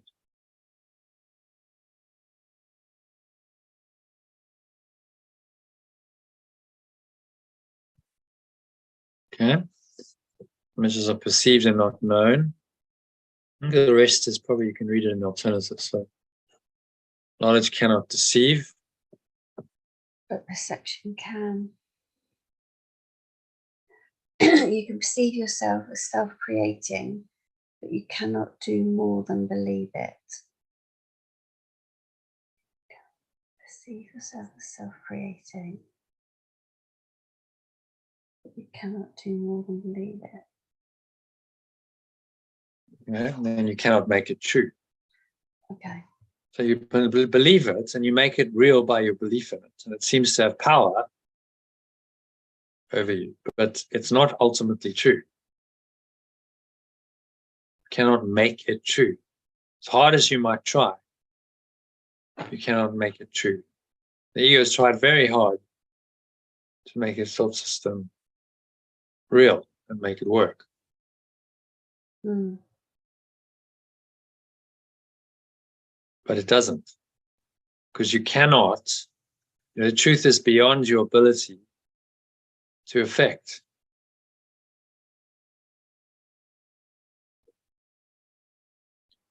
Cannot make it true. So you're seeing what he's saying. It's pretty fundamental. This is a great section. You've We have all the self-created. ego thoughts about ourselves that make us feel dreadful, and we can focus on that and believe it and believe it's all a true story. Hmm. But it doesn't make it true. But for as long as we believe it's true, we suffer it. Yeah, then it seems to be true for you. But fortunately, the truth hasn't gone away. It's just been covered over, forgotten. So the truth is still there, and it's ready for you to awaken to when you're ready. Yeah. Okay. So as I said before, when you finally perceive correctly, You can only be glad that you cannot make it true. Until then, however, the belief that you can is the foundation stone in your thought system.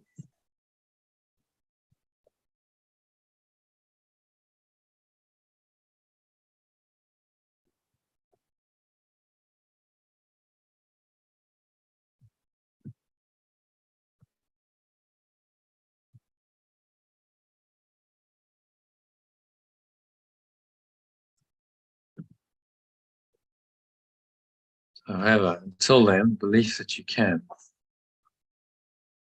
However, until then, the belief that you can is the foundation stone in your thought system, and all your defenses are used to attack ideas that might bring it to light.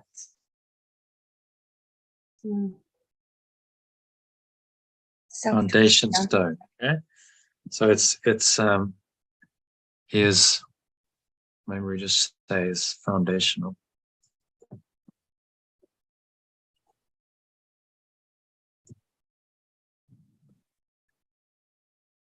Is foundational in your thought system. Is the foundation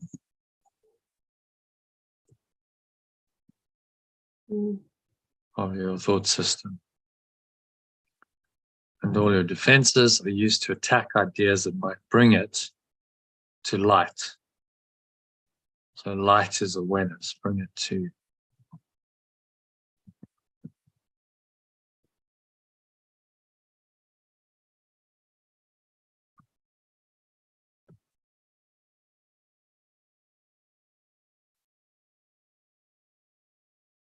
Bring it into true awareness.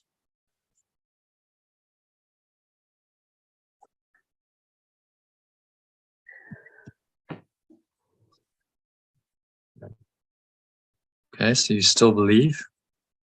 You still believe you're an image of your own making.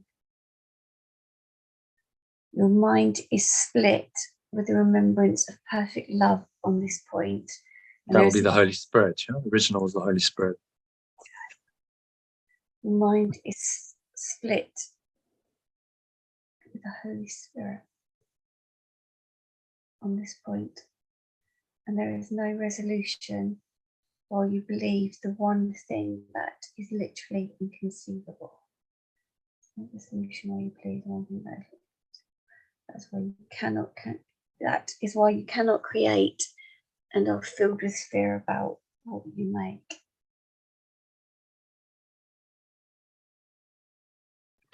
Okay, so what's he saying? Mind is split.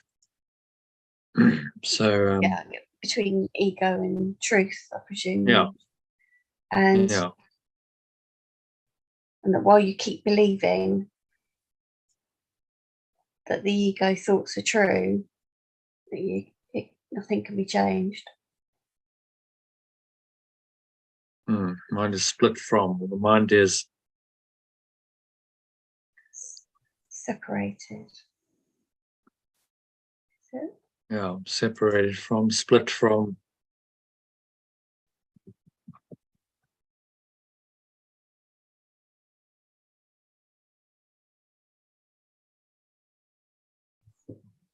And just separated from.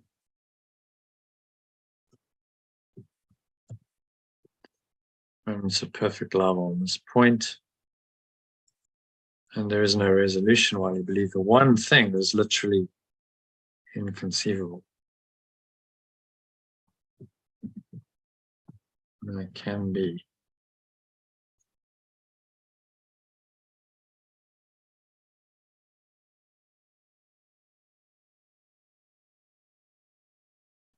No resolution while you believe the one thing is literally inconceivable. No resolution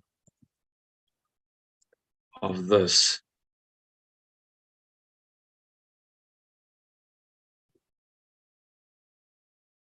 This is why you cannot create and are filled with fear about what you make. It's based on a false self-concept that is a denial of perfect love. We have split our minds off from perfect love.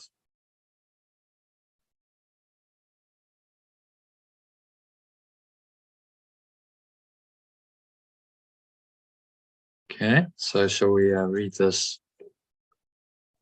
summarize this, and put it into first person?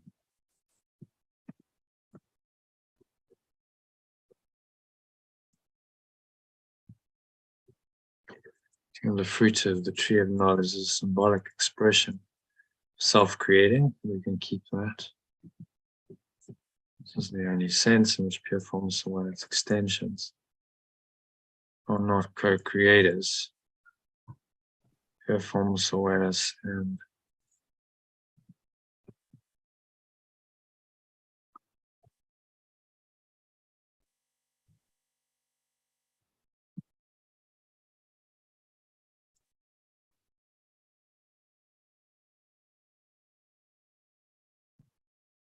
okay.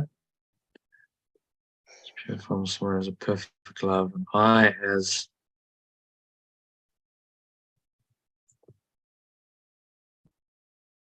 its extension.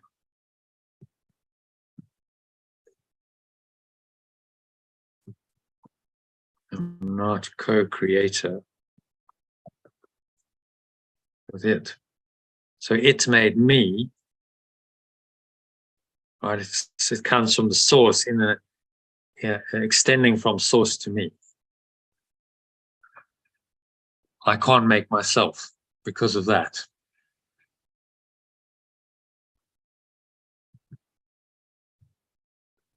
So if I believe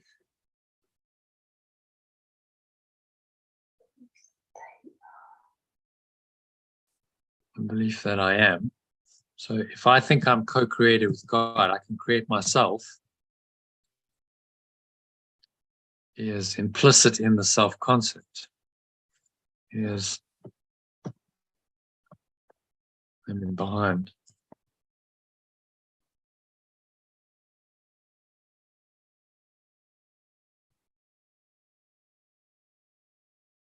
Okay. So, belief that I am is behind the self-concept of the tendency of the self to make an image of itself. Tendency of my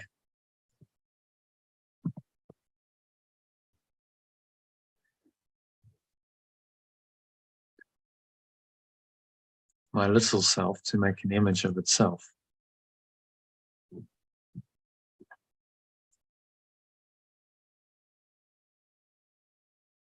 Maybe we'll say my mind. Concept of the tendency of my mind to make an image of itself.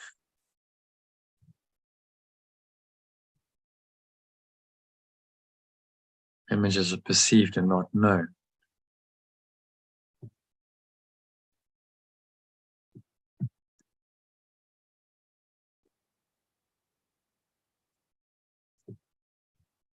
So whenever I make an image of myself,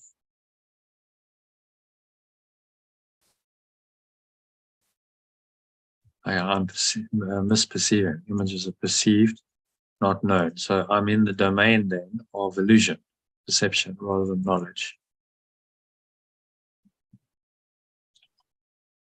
So perceived, not known.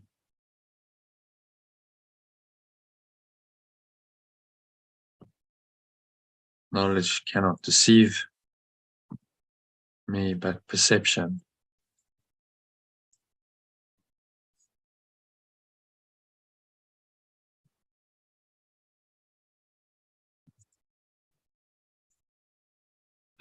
can. So we're in this false dream.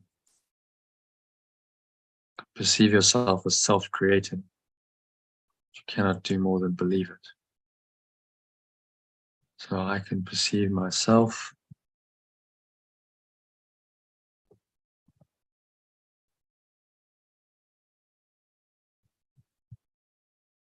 cannot do more than believe it.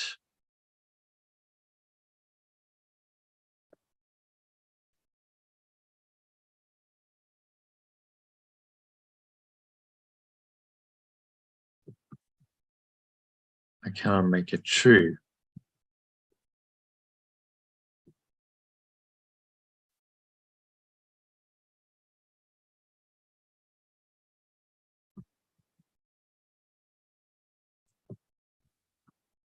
So when I finally perceive correctly, I can only be glad that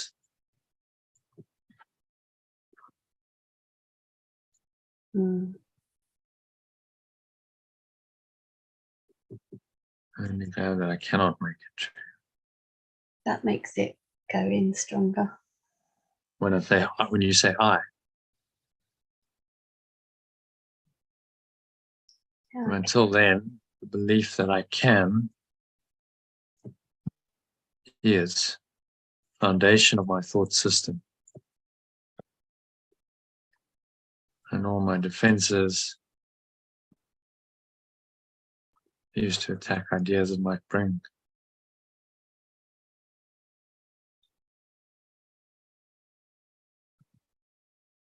All my defenses used to attack ideas it might bring it to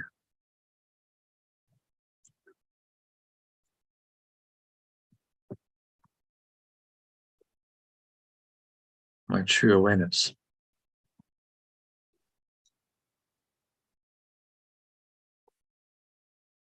Just make that capital.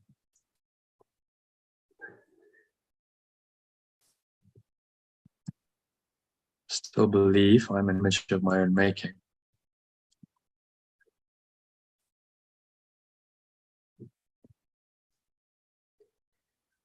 My mind is separated from moments of perfect love. On this point,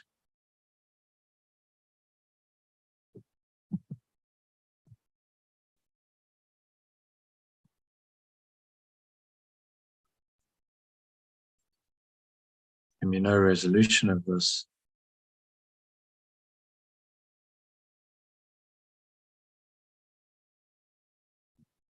Do you need There to is- stop after the point rather than a comma? My mind is separated from moments of perfect love on this point.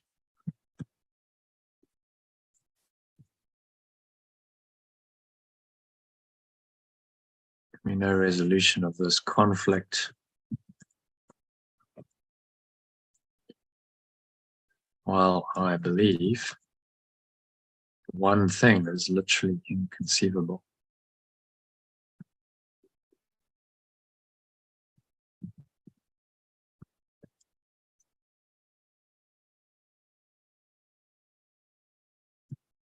Which is why I cannot create.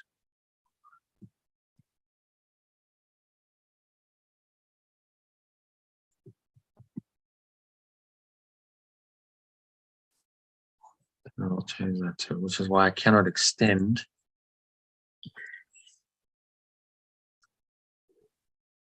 perfect love, and I'm filled with fear about what I make.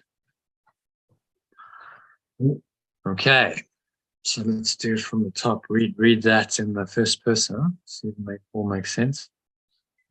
Eating of the fruit of the tree of knowledge is a symbolic expression for self-creating.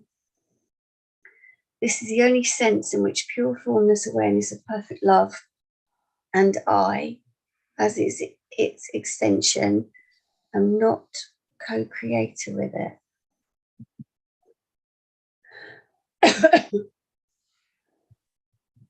No, co-creators. The belief that I am is behind Yeah. this self-concept.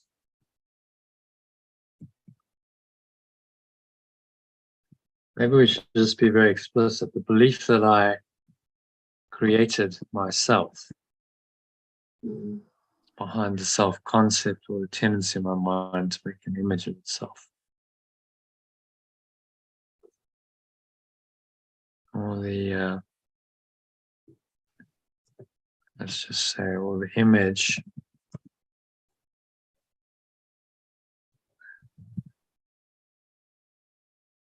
I have made of myself.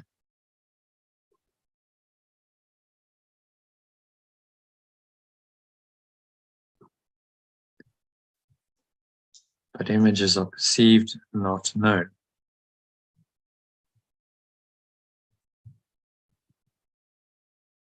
So this isn't knowledge. This is perception. It's made up. The story we've made up about ourselves. Yeah. Knowledge cannot deceive me, but perception can. Knowledge cannot deceive me, but perception can. I can perceive myself as self-creating, but I cannot do more than believe it. I cannot make it true. Let me just say, cannot do more than believe it and cannot make it true. When I finally perceive correctly, I can only be glad that I cannot make it true. However, until then, the belief that I can is the foundation of my thought system, and all my defenses are used to attack ideas that might bring it to my true awareness.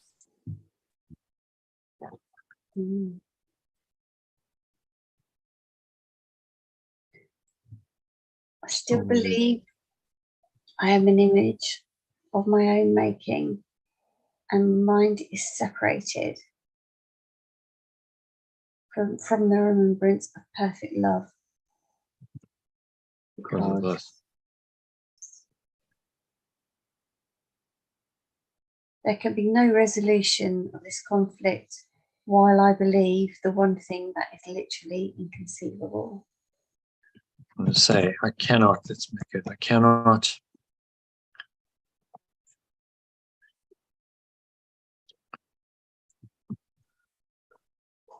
remember perfect love because of this, you know? Because that's what it means by separated from the Holy Spirit. So there can be no resolution of this conflict while I believe the one thing that is literally inconceivable. There can be no resolution of this conflict. So I will not remember. I will not remember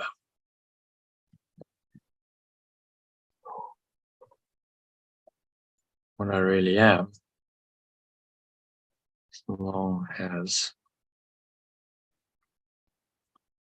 I believe the one thing is literally inconceivable.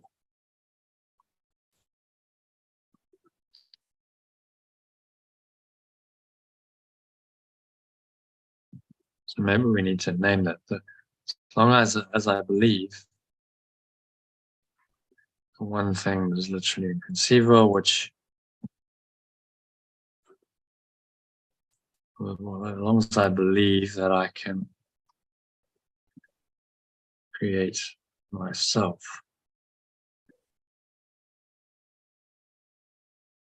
the one thing that is, which is inconceivable.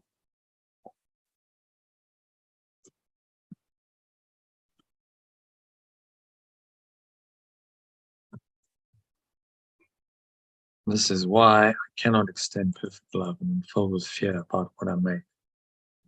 Okay?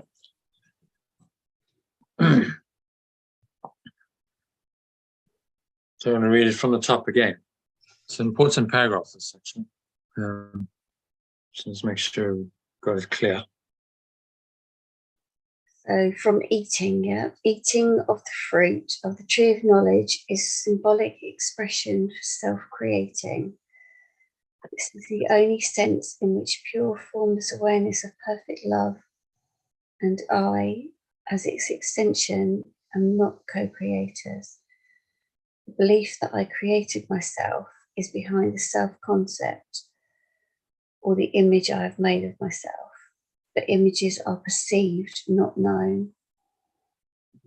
Knowledge cannot deceive me, but perception can. I can perceive myself as self-creating, but I cannot do more than believe it and cannot make it true. When I finally perceive correctly, I can only be glad that I cannot make it true. However, until then, the belief that I can is the foundation of my thought system, and all my defenses are used to attack ideas that might bring it to my true awareness. I still believe I am an image of my own making, and I cannot remember perfect love because of this. I will not remember what I really am, as long as I believe that I can create myself, which is inconceivable. This is why I cannot extend perfect love and am filled with fear about what I make. Okay? Does that make sense?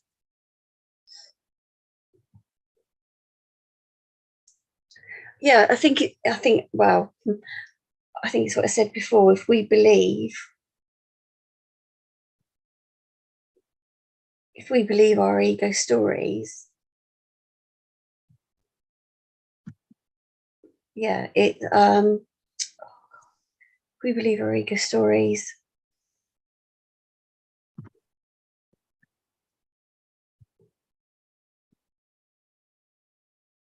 We think we've made ourselves. That's really the key point. The essence of the self-concept is I've created myself. yeah, right. So that's the bit that keeps catching me. I don't really understand that. Created myself. So all my thoughts, all my beliefs, all the things I think about made myself. up the self-image, right? So that's the self-image that I've made up to replace perfect love, which is what I really am. And I think I've got that power to create myself. This is the ego's delusion. It says you can create yourself. But you have fundamental awareness. Well, so you have a mind or awareness, whatever you want to call it, that pre-exists any self-image that you make up with it, which is your source. This is your true nature. So yes, just saying, only that fundamental awareness is true. That's true creation, that awareness. All of this false stuff where you're self-creating is just that, it's false. And it's covering over the truth of your true awareness, which lies beyond it. So the essence of the ego is this ability that it's claimed for itself to create yourself, to create a self that is now a replacement for your true self. And that's what we've done with our minds. But now that self is dysfunctional. That self is weak and vulnerable and afraid and dysfunctional compared with, our true awareness and our true self.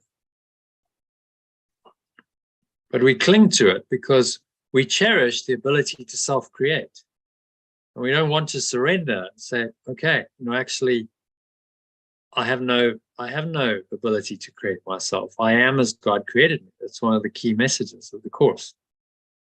I am as God, perfect love, created or extended me. So I'm just an extension of the Source. And the Source is eternal. It's beyond my ability to change or miscreate. So I have to give up this false power of creation and accept that, the only true power is God or perfect love. So that's what this means when we say we surrender to God. It means you give up the power to create something else, create another self, and from that other self, another world, another experience, another life. You give up that power to miscreate, and you surrender to the power of true creation, which is just beingness, as you were originally created or extended, so you remain, and just to accept that.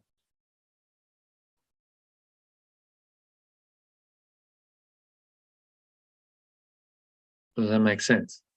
Yeah. Okay. Yeah. So happy with number 4. Yeah. Can you explain it to me? What is he saying there in summary? We basically create a story in our head about ourselves. No, it's true. And while we keep believing that, we're blocking ourselves from our true self, but it still doesn't make it true. So we can go back to the truth of ourselves. So fortunately, the self-image that we've made has not replaced the truth. The truth is still there. Just to cover up. Just buried. Yeah. The truth will always be there because you can't undo the truth. It's beyond our ability to destroy. We can just cover it over with a false belief. Yeah, and perceive ourselves as something else that we're not. Separated, and I've got my own self-image going on, and I'm not now God created. I'm self-created. Then that self-creation is very dysfunctional. It doesn't work. Imperfect. Yeah. Feels completely imperfect, and because what you yearn for is the perfection of your true self that your mind knows is there because it's experienced that before. It knows that there's something deeper, and it knows that this false self-image that you've made up can never content you, can never really satisfy you. Your true awareness knows it. So it's simply saying, well, wake up to me. I am yourself. I've always been there. And you've just misidentified yourself. You've gone on a crazy mind trip into a delusion about yourself. You've made up all this stuff, which doesn't make you happy. It doesn't work. It's very dysfunctional. So return. Just forget that. Forget this ability to create yourself, which you cherish so highly, and accept that you are as God created you. You are as that perfect love, that I am presence, created or extended you. Didn't even create you, it just extended you from its being. And you are an extension of that being. And that is what you are, and you can't change it. And nothing that you've made up to replace that means anything.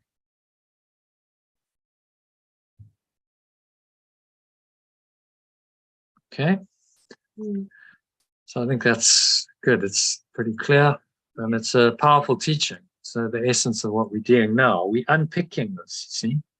The false self-image that you've made, we have to name it. That's why we did the naming your game. You have to see it very clearly. Okay, so this is what it is. It's a strong reminder that it's just not true, isn't it? It's a way of keeping telling you that it's just not true. So if that false self-image kicks in and tries to get you to believe it, as it does, then this kind of teaching, no, remember, none of this is true. It doesn't really replace the truth. Actually, only the truth is true. And my only job is to accept that. That's all I have to do. Accept the truth and then deny the illusion. That's all we're doing here. Make it sound so simple. Well, it is simple. I mean, conceptually, it's very simple, simple. but it's hard to do. Yeah. Yeah. It's hard to do because you've so identified yourself with this false self-image. Yeah. And you've been miscreating this for so long that you've forgotten. You've forgotten that there is this underlying awareness. The remembrance of perfect love, we call it, the Holy Spirit. That is true beyond it, that the self-image is really just completely false. So we've forgotten, and now we have to remember. And this process of mind training is remembering.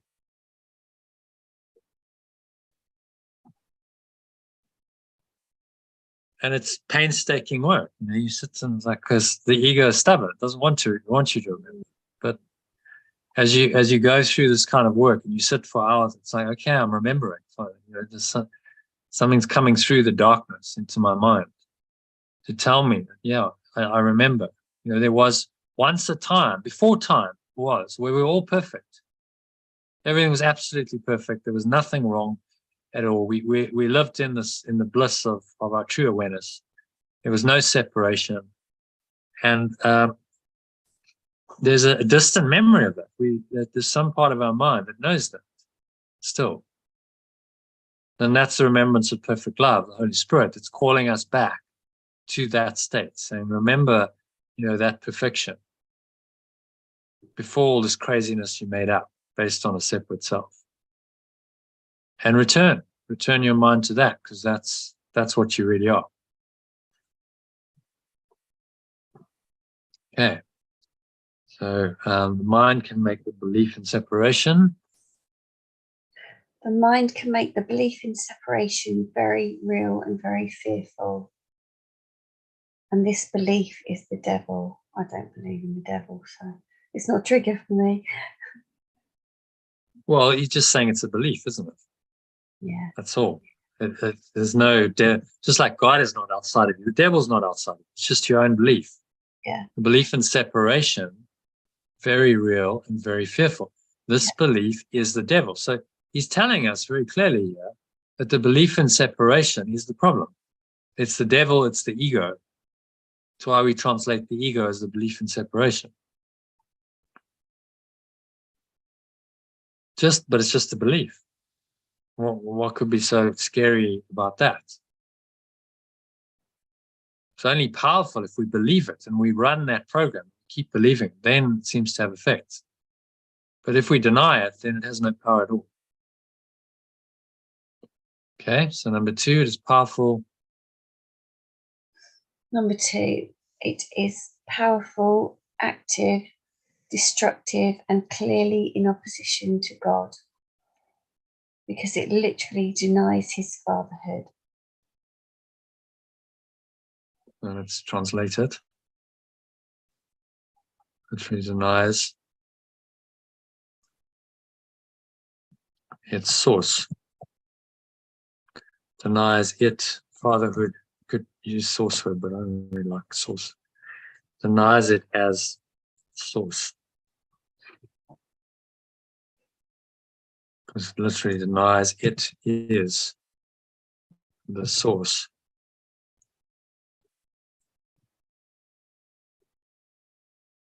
Literally denies it is the source.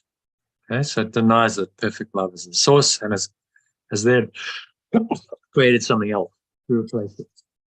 This false self-image.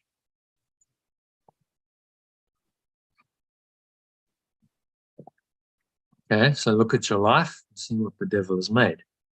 Look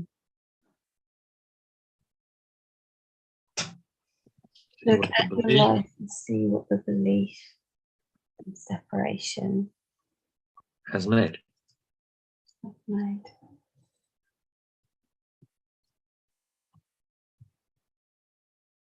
And this is part of the exercise, the reflecting. We do naming your game and these kinds of exercises. So look, like there's a look at what the belief in separation is. Look at what it does.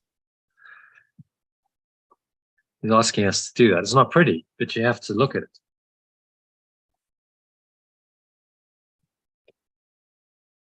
Okay, but realize that this making. But realize that this making will surely dissolve in the light of truth, because its foundation is a lie.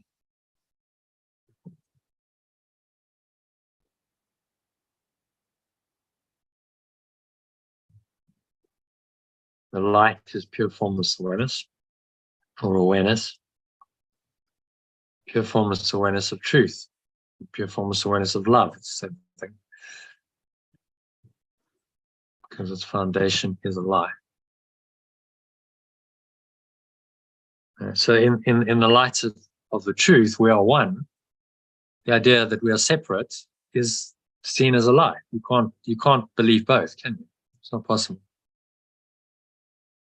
No. If I am one, then I can't be separate. And if I'm separate, I can't be one. So there you have the fundamental split in the mind. So you bring the lie, separation, to the truth, and you say, well, both can't be true. I have to choose between these. And inevitably, you'll choose this because you realize this is false. And also, look, look what happens. It's a disaster. Look at what happens from the thought of separation. It's a train smash of notes. It's terrible. Right. What happens when you see that? Then you're like, well, why would I want to choose that? All of my pain, all of my suffering, all sickness, pain, suffering, death come from that idea. Okay, so why do I want that? But it takes this mind training to get you to recognize the cause-effect relationships. Okay, all of my pain doesn't come from the external world. It comes from my idea of separation. Okay, that's the cause. When I decided I wanted to be separate, then I set up the situation where I had to come down the ladder, be human in a world, and experience all of this crazy stuff going on: guilt, sin, fear, attack. So it all comes. I can blame the external world and other people as much as I want, but it actually all comes from my idea of separation, if I'm honest. Because I believed that and I wanted that. It's the wanting of it, you see, that we wanted to believe this. That's what gives it the power, this whole thought system. Because we wanted it, we desired, as he said at the beginning, our minds have power because they were created by God. So then the whole thing is just a misuse of that power.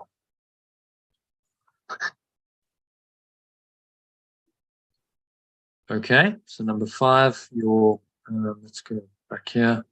Your creation by God. Your creation by God is the only foundation that cannot be shaken, because the light is in it.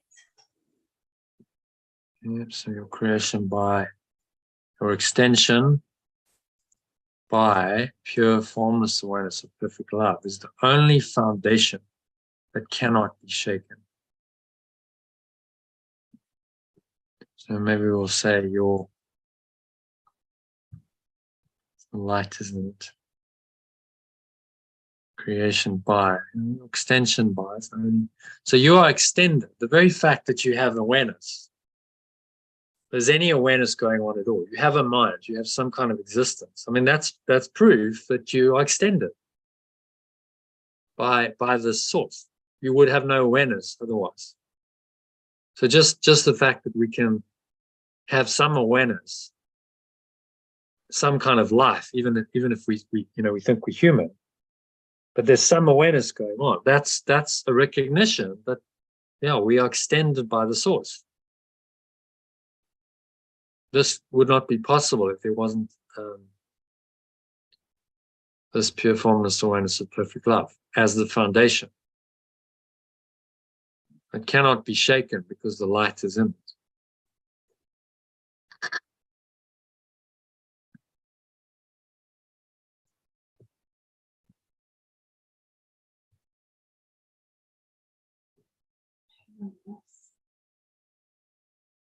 Cannot be shaken because true awareness is in it.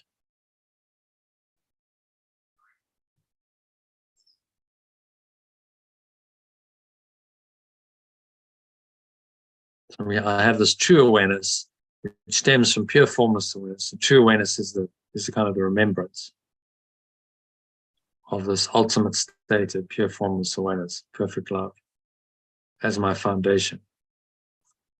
So your starting point is truth.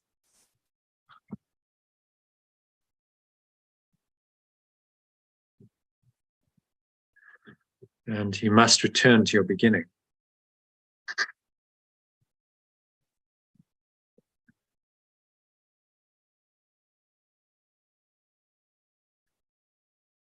You must return to your beginning, which is the truth, who you are.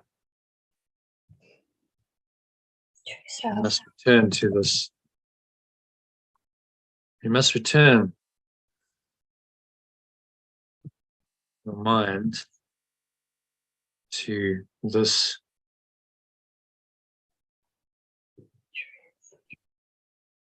turn your mind to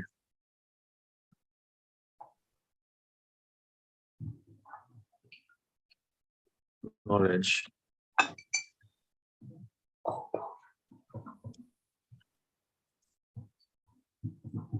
to knowing this truth, and just keep yourself on knowing this truth.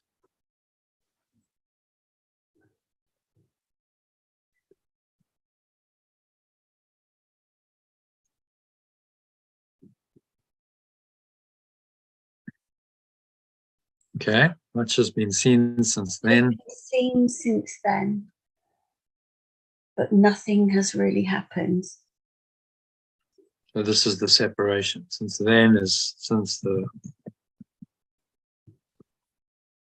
separation.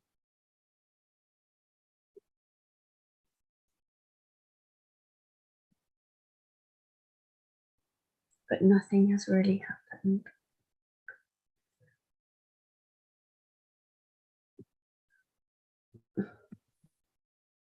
Since the seeming separation, nothing has really happened. Right? So this is the ultimate truth, saying nothing really happened. You think you've separated, and then there's all these consequences going on in your mind. Individual self and guilt and sin and fear of punishment and projecting that all out into a crazy dream and a concept of a fearful, wrathful, vengeful God. All of these consequences, he's saying nothing really happened because the idea behind them all is false. And so this is forgiveness, isn't it? This is just reinterpreting whatever seems to happen in the dream and saying, but it didn't really happen. It's false. It means you can live in the world, but not be of the world, not be consumed by its thought system. Mm.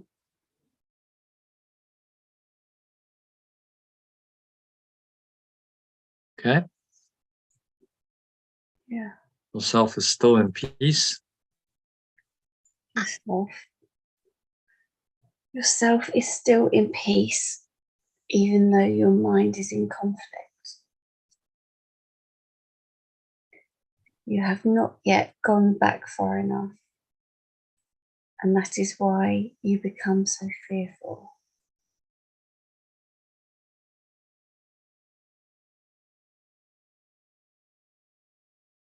You have not yet gone back far enough. Oh, what, to your true self? Yeah. And that is why you become so fearful. Yeah. And this is as you approach the beginning. As you approach the beginning, you feel the fear of this destruction of your thought system upon you, as if it was the fear of death. So as you approach the beginning,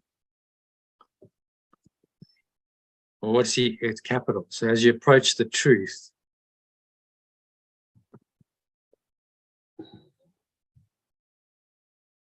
which is the beginning, you feel the fear of the destruction of your thought system upon you, as if it were the fear of death. Okay? So I think we've all experienced that in awakening. It's like, you know, where am I going? And it can feel incredibly fearful at times. What's happening? Right? You feel like you're losing something. There is no death, but there is a belief in death. So we can't really die, but we believe we can, and that belief is fearful to us.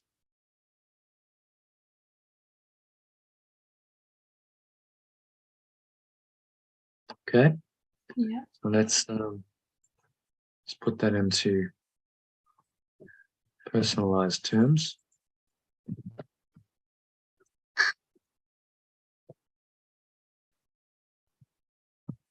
My mind can make the belief in separation very real and fearful. This belief is the devil. Just fix that up. Actually needs to go there.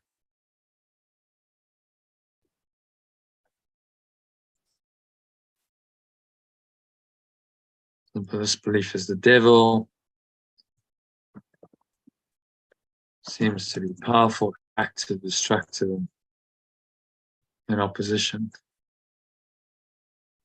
And in opposition to fearfulness was perfect love. Because it literally denies it. It is the source.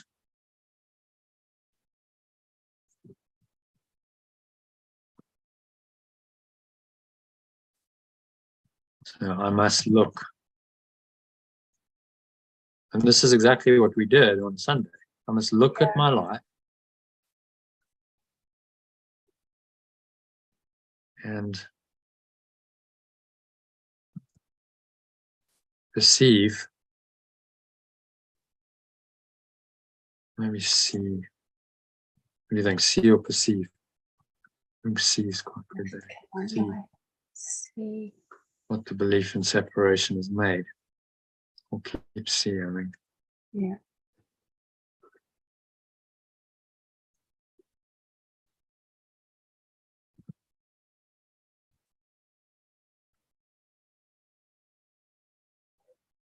But also realize that this making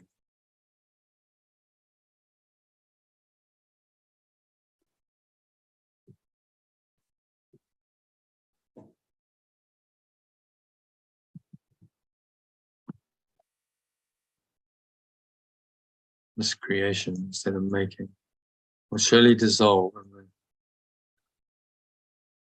the pure formless awareness of truth, because its foundation is a lie. And so I bring pure formless awareness to the illusion, and it must dissolve it, because its foundation is a lie. It cannot sustain in the face of the truth.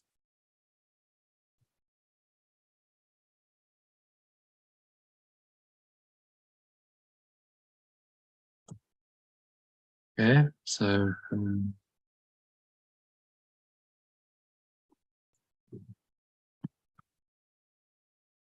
extension by pure formless awareness of perfect love is the only foundation that cannot be shaken. Skip that.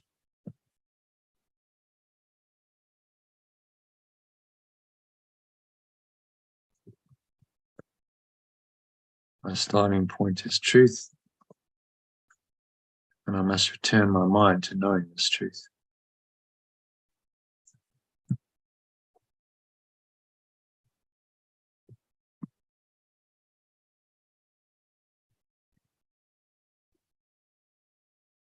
Much has been seen since the seeming separation, nothing's really happened. How about I've seemingly experienced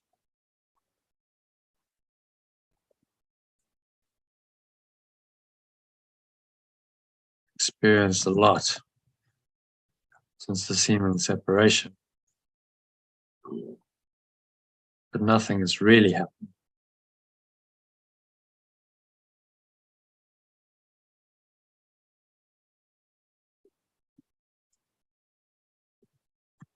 Myself is still in peace, even though my mind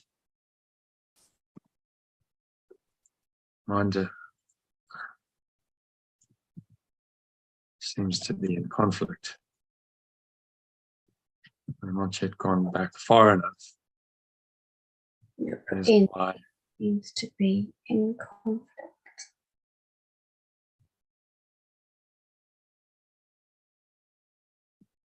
gone back far enough.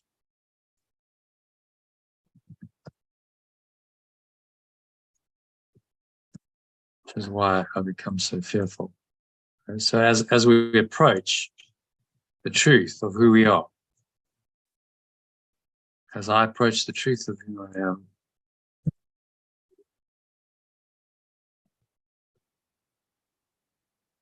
I feel the fear of the destruction of my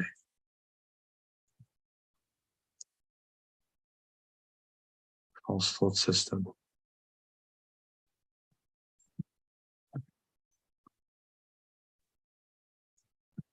As if it were the fear of death.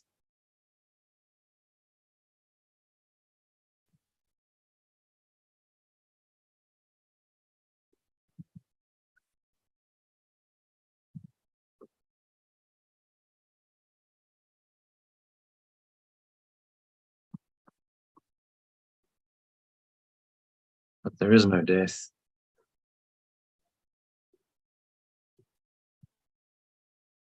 Only belief in death.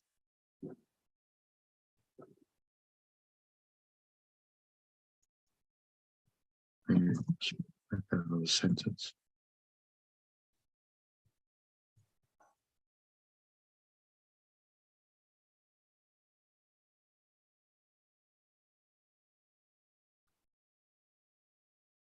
Okay, do you want to read that from the top in the translated and personalized sense? My mind can make the belief in separation very real and fearful, and this belief is the devil. That seems to be powerful, active, destructive, and clearly in opposition to pure, formless awareness of perfect love. I must look at my life and see what the belief in separation has made, but also realize that this miscreation will surely dissolve in the pure formless awareness of truth, because its foundation is a lie. My extension by pure formless awareness of perfect love is the only foundation that cannot be shaken. My starting point is truth, and I must return my mind to knowing this truth. I have seemingly experienced a lot since the seeming separation, but nothing has really happened.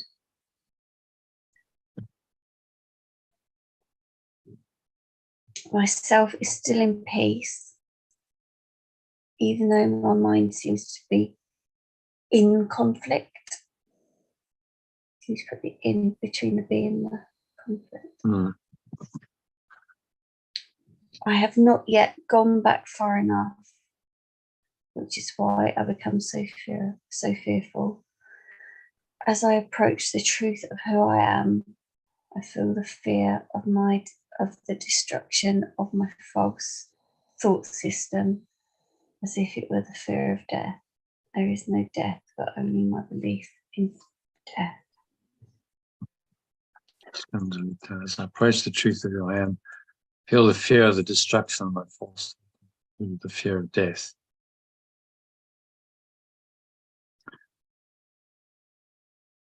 John, I'm starting to like almost nod off mid-sentence now, so I'm going to need to go soon. Okay. There is no death, only my belief in death. Okay, so that's happy with that. What's he saying there? In summary, so we're on to the last paragraph. Just saying we've made up these beliefs about ourselves. Oh God, stop moving it. We've made up these beliefs about ourselves, and they're not true. The only thing that's true is our true self.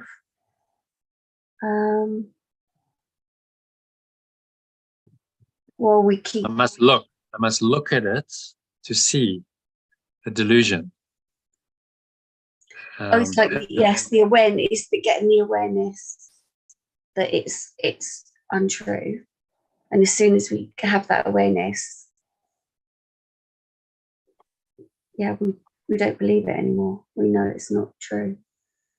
Well, then we might have. He's telling us, as I approach the truth of who I am, I feel the fear of the destruction of my false thought system, as if it were the fear of death. So which is quite fighting. Yeah, there's all this existential anxiety, I call it. It's like, well, who am I really? And the ego is really feeling vulnerable and threatened, so the fear arises because it's being undone. So he's telling us, this is what's going to happen. This is normal. Yeah, this is what I've seen today. That's why this is why I was meant to be on this call. This is what I've seen happen today. I've seen that come up in somebody so mind. Strong. It was massively painful for them. Okay, so you saw it in someone else. Yeah. Right. Yeah. And it does, appear to be very scary. Yeah. Because that self-concept is going, oh my God. I remember me when I was going through this 6-7 years ago. It was like, Jesus, John, I remember saying, there's this voice in my head. This is going to kill you. This stuff's going to kill you. So it was like very clear that that the fear of death of the separate self was arising, and you feel quite extremely stressed. It's like my whole world's deconstructing here. Like it's the worst thing that could ever happen. Yeah, exactly. The whole thing's like imploding, and it's all, and it's a crisis for the ego. It's like, oh my God, what's happening? This is what happened today. But it's a necessary step. You have to go through that in order to get to the other side, which is then the true self saying, true perception. Yeah, seeing the correct. Now that false self is gone, you can actually start to listen to me, and you can be guided, and you can actually have a happy dream. But it's traumatic. I mean, I was like, am I going crazy? Is what's happening to me? You start wondering. You start wondering if you're going crazy. I've never believed in the medical system, so I wasn't like, I didn't think going and seeking some kind of help from a psychologist or psychiatrist would help. Fortunately, I understood what was going on from my reading and stuff. I was like, okay, this is what it is. It's a spiritual awakening. But they don't prepare you for what it feels like. It's like, geez, it's hectic. It's like, because your existence is being challenged. Your existence is a separate self. You're like between the two worlds, aren't you? And it feels like it's the deconstruction. Yeah. And it's very uncomfortable. I remember just going something like, just almost can't stand this. It's so uncomfortable. Yeah. But there's no other way but to go through it. If you've started that process of awakening, you can't reverse it. You can't suddenly say, okay, well, I'll just go back to how I was before sleep, because you know too much. So you're in the process. There's no getting out of it. You have to go through with it. So, whoever it was, I hope she comes on the call and we can talk about it. It's like, okay, just go through with this, because there's no other way. You can't go back. And Perception's changed today. Yeah, well, that's good. Morpheus said to Neo when he's awakened, Neo says, well, I can't go back, can I? He said, no, but if you could, would you really want to? Would you really want to go back to sleep and dream a false dreaming in a false world and thinking that can bring you happiness? It didn't bring you happiness. That's why you kept seeking for the answer. But the in-between Right. world is really uncomfortable because you have the knowledge, and sometimes you can put that into working order and life feels easier. But when you've got the knowledge and you're not quite getting it right, that's when it's worse. That's when it's really uncomfortable. Because you're like, I understand, I know how this works. Why do I still feel like crap?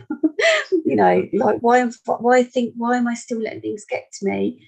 That's when I find it hard anyway. I know, I understand it. I've got the knowledge. I know how it works, but I still can't stop myself going into that old belief system sometimes. So those vacillations, so the vacillations can happen. You know, as you approach the truth, who you are, the ego defends and will defend very strongly. And so you feel these really sometimes intense emotions arising. It's like, what's going on here? It doesn't really make sense from any kind of rational perspective. But this stuff's not rational. Remember, the ego is totally irrational. It's an irrational thought system. So it's not following any kind of rules of rationality. That's crazy stuff. Yeah, crazy stuff. And so then it's all kicking off in your mind, and you think, my God, I'm going nuts here. But actually, what's being shown to you is that you were nuts. The thought system that you believed and you thought that was sanity and it was okay. It's being exposed, and you're seeing that it's crazy. That whole thing was crazy, and there was never any solid foundation. And then the truth shines through, and what's left after the undoing of all of that is the truth that was always there, the simple truth. But in the process of deconstructing, it's like the Twin Towers coming down. It's like an implosion. It's rubble, and it's like, what's going on? It's crazy. But once that's been, the false structure's been taken down, what can arise is the true self from the rubble of that. It's like, okay, now you're standing on top of the rubble going, whew, that was that was quite a trip, but I'm still alive.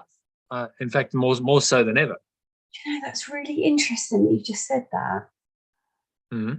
Because that's when my life imploded. Really? In 2001? Okay. My husband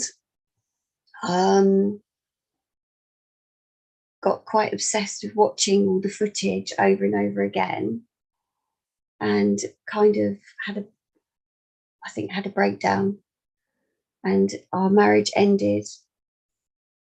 Watching the footage? What do you mean by footage? Footage of the Twin Tower, literally the Twin Towers. Oh, right. You did. You watched it. No, he did.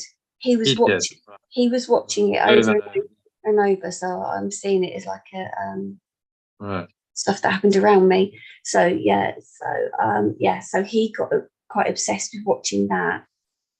I was in full fear of it. I thought terrible things had happened. I didn't know the truth of things like that then, but I was just horrified by that. And then he was watching it obsessively, and then he ended up seeming to crack up and left me, ended our marriage.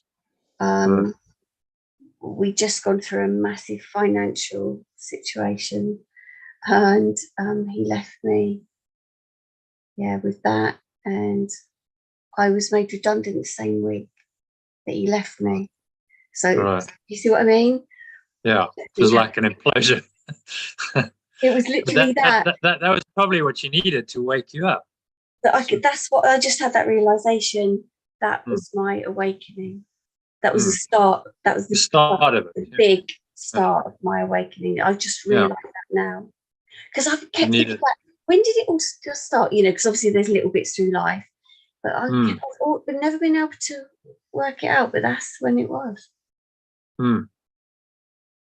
So often, in the destruction of the old is born the new. That's the resurrection, crucifixion, resurrection story. The one must die for the other to come in, and because they're contradictory, you can't have both. So the ego must die for the spirit to take its rightful place in your mind. There's no other way. You can't fudge it and say, well, I'll have both. It's like the one has to die. And that feels very, very hectic when it's happening, very difficult, painful. Because that false self that you've identified feels like you're dying. But it's not you, it's the false I self. wanted to die then. When all that stuff happened, I literally wanted to die.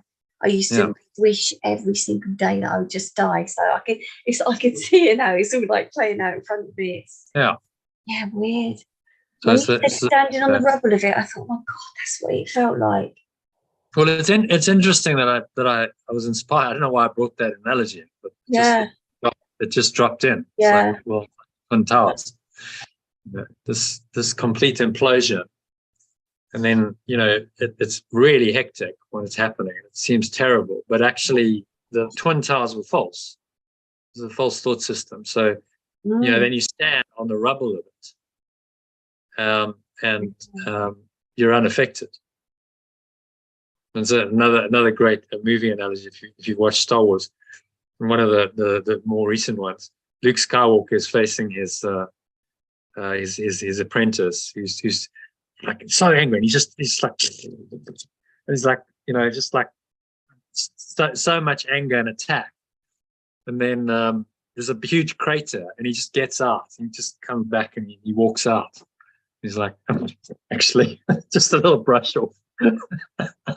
It's classic. Because the truth is, he's projected himself there. It's not actually his physical body. It's a projection. So he just goes. I thought that was just brilliant. It's like, okay, so throw whatever you want at me, your entire army, all this, like, and he's going, and it's like it's of no effect. The truth is unaffected. It's classic. It's such a love. And then the guy's like violent. Okay, I'm going to go down and I'm fighting, but he doesn't realize when he's fighting an illusion. The guy's not there. So eventually he goes, "What? Very symbolic. You're not even there." Classic. So there's a lot of truth in these movies. Yeah. So I hope that was helpful. Let's finish it. So number 6. So the branch bears no fruit. Yeah. The branch that bears no fruit will be cut off and will wither away. Yeah. So it's saying this branch that bears no fruit, that is fruitless, is pointless, will be cut away, will wither away. Be glad. Good. The light will shine from the true foundation of life, and your own thought system will stand corrected. So we see the truth. Yeah. You cannot stand otherwise.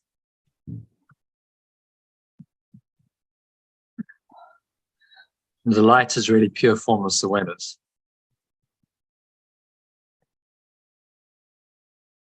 Will shine from the true foundation of life, because it is your pure formless awareness is life. You see that it's a very fundamental awareness that you have, which has just been covered over by all these false stories, and your own thought system will stand corrected.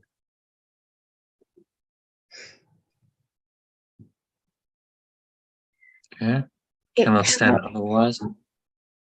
Sorry? It cannot stand otherwise. Cannot stand otherwise. You who fear salvation are choosing death. You who fear, okay. And so you who fear. So if you don't see the truth. You fear awakening. So although it feels like this is taking you to death, the ego is telling you, oh, stop, because this is going to kill you. Actually, the reverse is true. If you fear awakening, you're choosing death. By not going there and not undoing the ego, you're actually choosing death.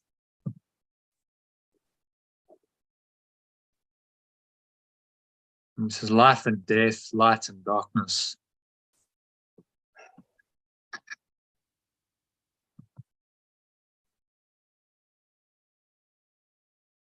pure awareness and limited awareness.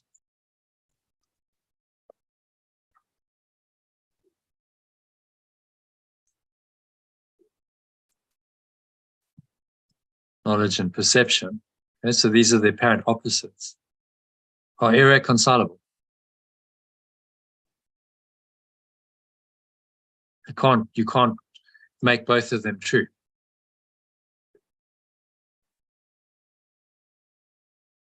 Yeah, ego and the truth are separate. Yeah.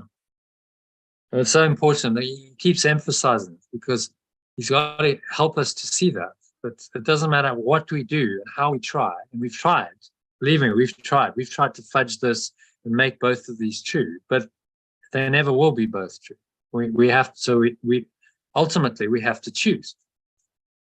When you said earlier on, you said about, if we say, but I'm human, I've said that when it's something I haven't wanted to face. But I'm human, come on. Yeah. I've it's a had defense. myself say it. It's a defense, because you're not. You're human. We're called human beings, but in there, there's two words. It's a split. The human self is the delusion, and the being is the truth. Okay, so they're right in that name. Human being is the inherent conflict in human life, because you have the human self, which is identified as the body and the personality and the separate self, and then you have the being that is just being. That's not related to the human at all. And that's why human life is so conflicted, because we have a fundamental conflict in our minds that doesn't, it's a fundamentally irreconcilable conflict. The only way out of the conflict is to choose not to be human. Do you see that? That's what he's saying. You can't be human and not be in conflict. You will always experience conflict if you make this choice, because you've chosen what's false. And so then there's going to be this conflict between the truth and what's false.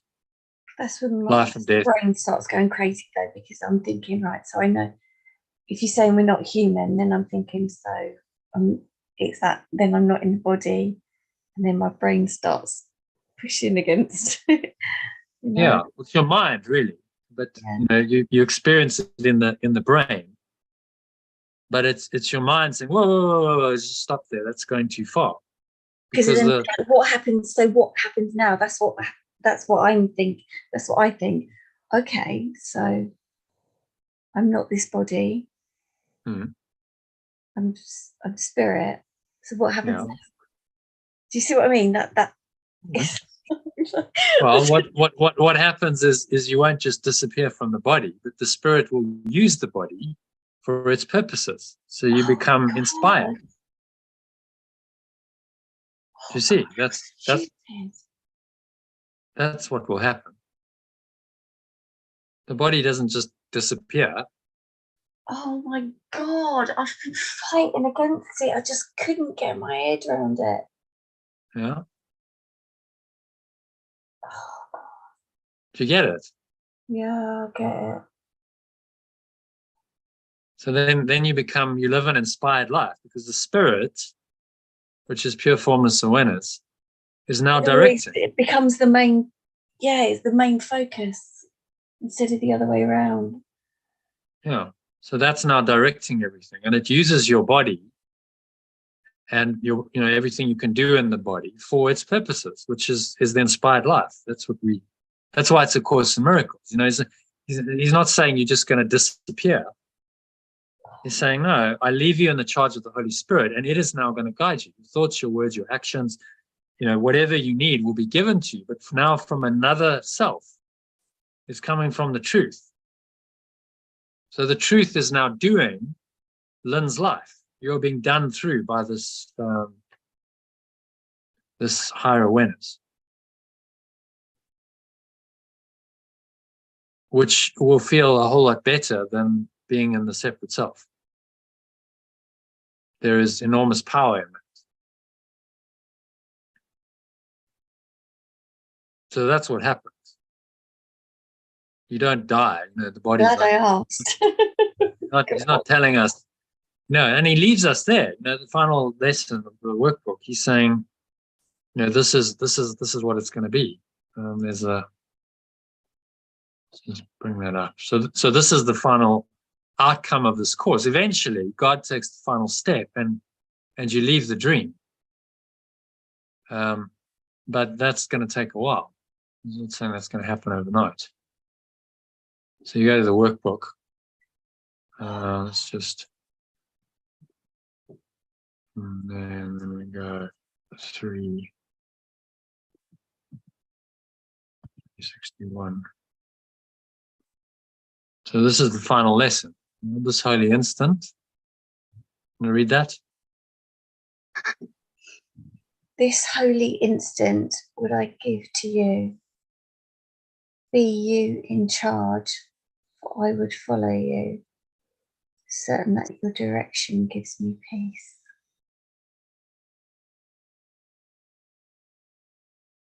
Okay, carry on. And if I need a word to help me, he will give it to me. If I need a thought, that will he also give. And if I need but stillness and a tranquil, open mind, these are the gifts I will receive of him. He is in charge by my request, and he will hear and answer me, because he speaks for God, my Father, and his Holy Son. So that's where he leaves us. The end of the course, he's saying you're not going to go back home right away, but you will be guided. And whatever you need will be given to you, but coming now from the true self. So you become the Christ in this world, which is about as best you can do. As a human being, that's the top of the tree. That's the best you can do. Still not pure formless awareness of perfect love, but you're inspired, you're enlightened, you become the light of the world, you can help others to awaken. And that's the destiny of all human beings, to become that. So that's what happens.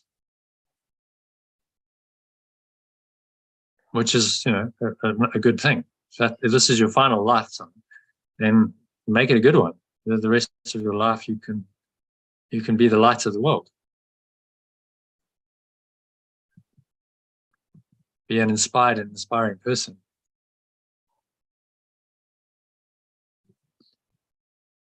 Okay? So number 7, to believe they can be reconciled. Let's go there. To believe that they can be reconciled is to believe that God and his Son cannot.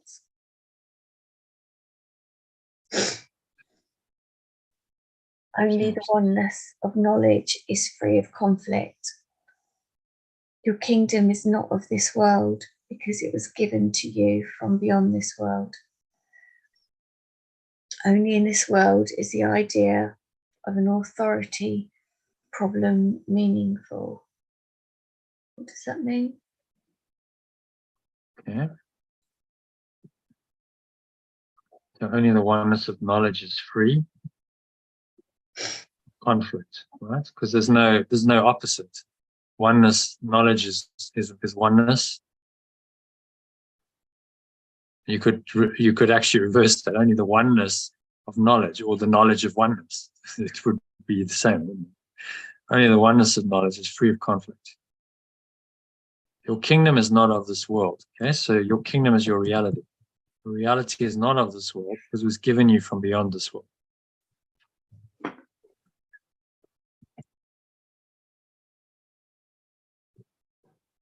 was given to you from beyond this world. Only in this world is the idea of an authority problem meaningful. So you missed yesterday's session. Yeah. We talked about judgment and the authority problem. The authority problem is exactly what you've talked about here, the difference between the true self, who you are as extended by God, pure formless oneness of perfect love, and your own self-image that you've miscreated. Okay. Which do you believe in? You know, so if you believe that you are your own authority, you've created yourself, then you have an authority problem, because your true author is source, is pure formless oneness of perfect love, and you've misidentified yourself. And that authority problem is the whole problem. Who's the author? Who The created it? conflict of the beliefs. That's the conflict. Am I self-created? I made up myself, or am I an extension of perfect love? Because I can't be both.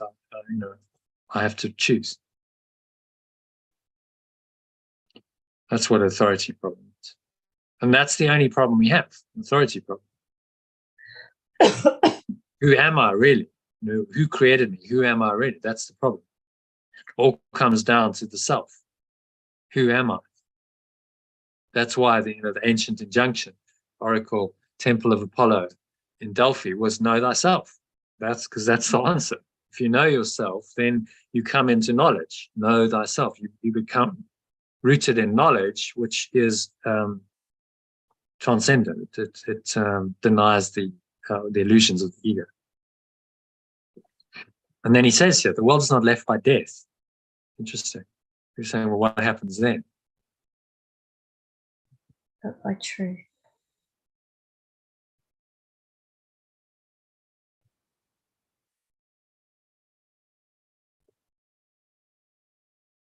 So yeah, we go to reality, our true self. Yeah. When we know the truth. Oh my God. Truth can be known by all those for whom the kingdom was created, for whom reality was created. Reality, this wasn't really, was, whom reality Create. Reality is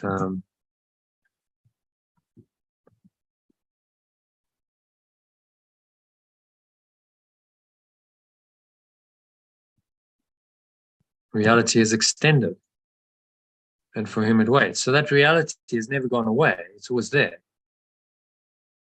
And there was no time when it wasn't there. So we changed created to extended. Just reality is extended to you. And for whom it waits. It's been there forever, but it's been denied by you. So now you have to accept it back. So the world is not left by death, but by truth. And what's he hinting at there? Well, if you think you're going to escape by dying, then think again, because you'll come back. Mm. You reincarnate. Yeah. You can't leave the world by simply, extinguishing the physical body. I mean, were that simple, then suicide would be the answer. Okay, we'll just, here we go, and I'm gone. No. But it's not, because you'll come back. No. Because you'll come back. And so you have to Still have to accept, do it all. you have to learn the truth. So, why not spend the rest of your life learning the truth and establishing this as your solid foundation? So that when your body finally dies, it's like, well, I'm in the truth. I know the truth. There's no need to come back. I don't believe I'm human anymore. So why would I want to come back, experience another human life, when I know that I am the self, the one self that's beyond human? And then you don't need to come back. No. So you return home. So you just stay in pure formless awareness of perfect love, which is perfectly peaceful, blissful for all eternity, as opposed to this place where you come and it's like, it's absolutely not that. Chaos. Clear it's not that. It's a shit show of note. Be honest about it, isn't it? It's like, God, why am I even here doing this so-called human life and trying to figure all this out? Yeah, we've all asked ourselves that question, like, what's actually going on here? Why am I even here? Oh, what's this all about? Yeah. Mm. So the branch that bears no fruit will be cut and wither away. Be glad. Awareness will shine from the true foundation of life, and my own thought system will stand corrected. Cannot stand otherwise. I who fear awakening am choosing death. So if I fear awakening, what I like about the personalization is it makes it like an affirmation. You're actually saying, yeah, okay, if I fear awakening, You relate it to yourself more. exactly. Rather than some theory. Yeah. So, okay, actually, if I fear awakening, I'm choosing death. Whoa. Okay. So actually, I think I'm protecting myself by denying awakening, but actually, I'm choosing death. Okay, maybe I shouldn't do that then. Mm. Life and death, true awareness and limited awareness, knowledge and perception are irreconcilable. To believe that they can be reconciled is to believe that. If I believe, and it's really getting to the heart of the matter. If I believe that they can be reconciled, which is a common belief, people are like, yeah, okay, well, there's truth and both domains exist. So I can kind of reconcile them. And I can have the illusion that there's the domain of truth and there's that duality and it just carries on. But if I believe that they can be reconciled,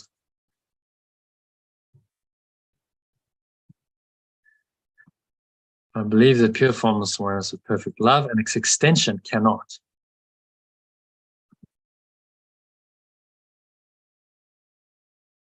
be reconciled. Mm. That's the consequence of this belief. So I will never then experience pure formless awareness of perfect love. That's what I'm saying. I'm denying myself that experience. Yeah. As long as I believe they can't be reconciled.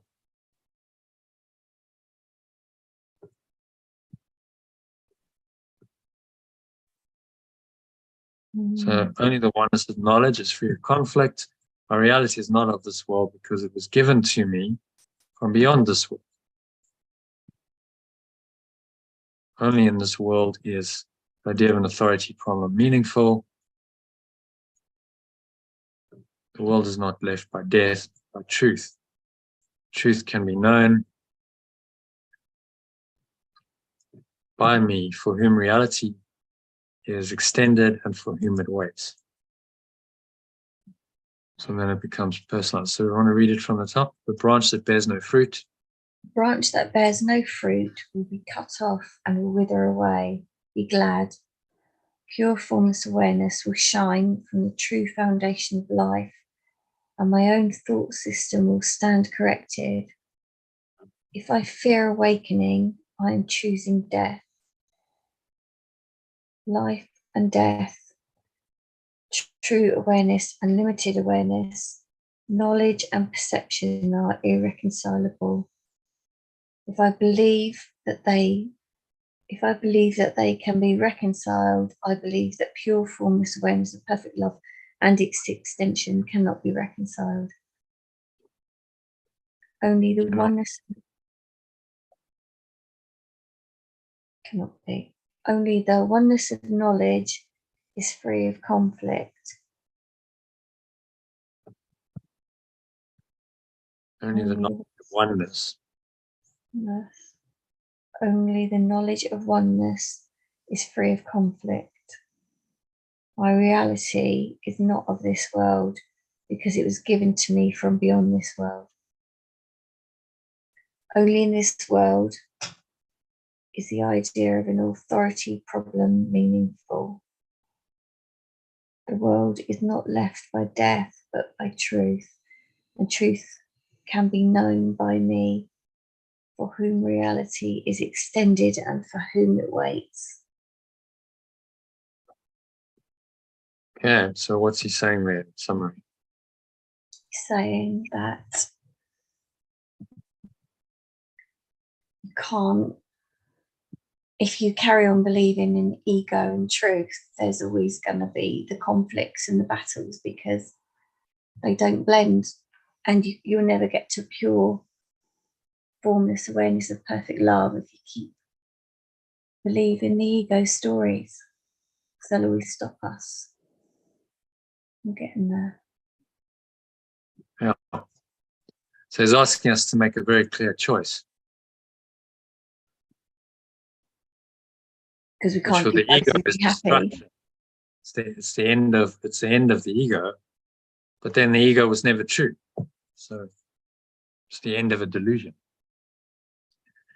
A crazy mind trip into insanity. It's the end of that.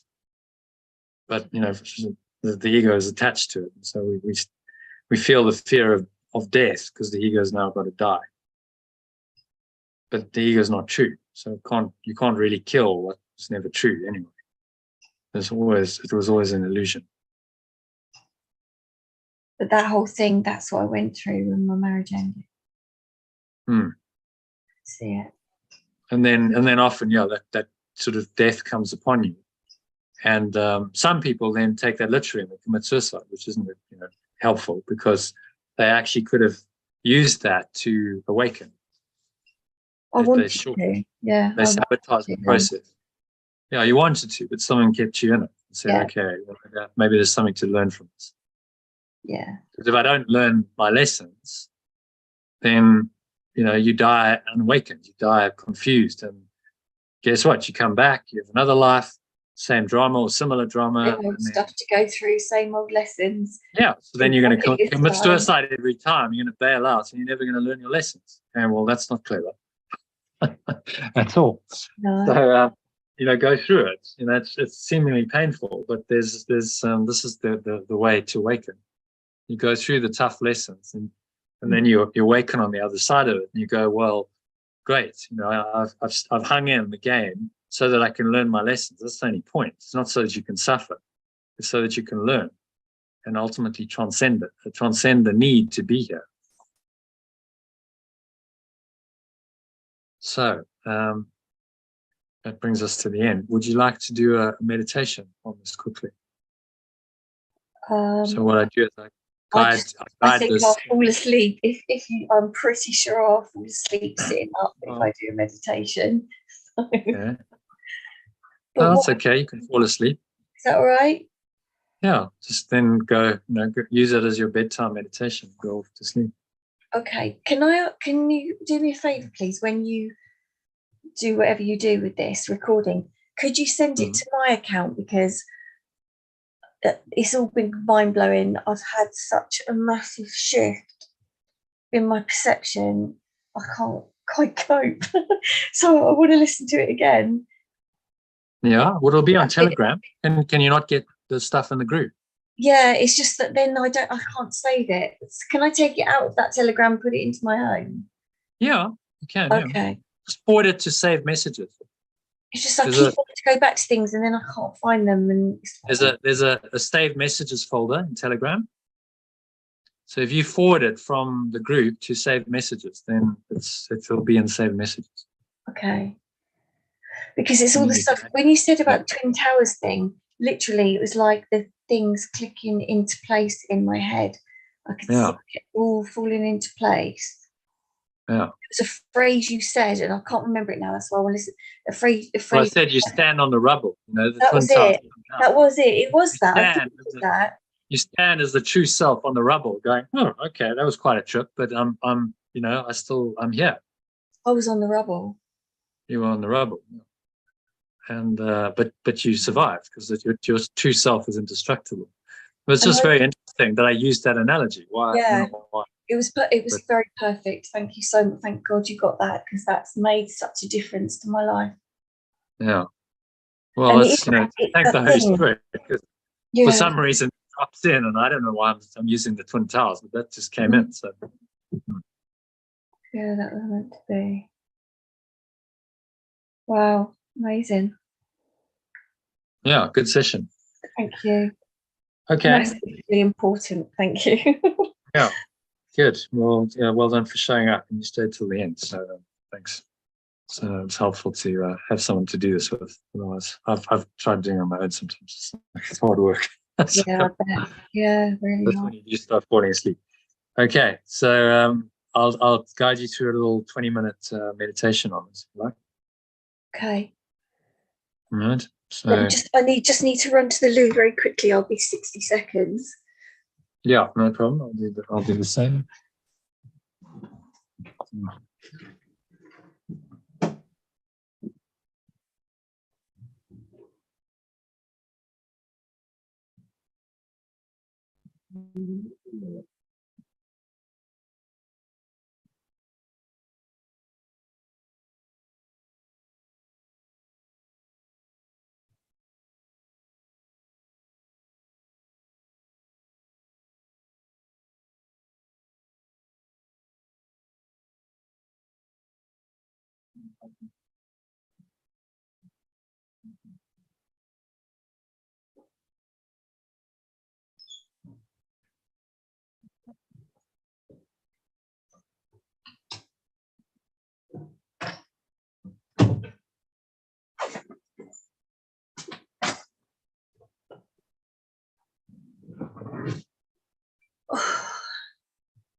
All right. You ready, Lynn? Yes. So, Just in case I fall asleep, thank you. yeah, only a pleasure. Yeah. If you do, I'll just log off. Okay. You can just wake up whenever you wake up tomorrow or in a few hours. Okay. Thanks very much. Okay. So just making yourself comfortable. Sitting feet shoulder width apart. Sitting in a chair, back straight. Cup your hands in your lap. Close your eyes. And start off by taking a nice deep breath in through the nose. So breathing in, noticing how the stomach rises and the chest rises and the subtle flow of air in through the nostrils. Just pausing at the top of the inhale. Scan your mind. And notice any thoughts going on. Any emotions related to those, any body sensations, particularly anything that feels negative or limiting, contracted, constricting in any way. So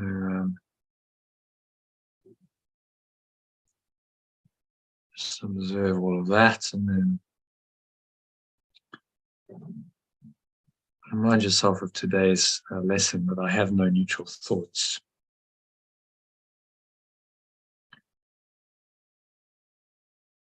So this thought about whatever it is not a neutral thought. And that thought about whoever, whatever, it's not a neutral thought. And you just exhale. And blow it all out. Let it all go. The breeze of your breath into the nothingness that it really is. It's going, gone.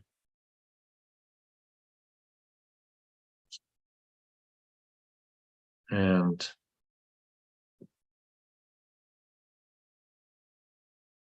you just rest here.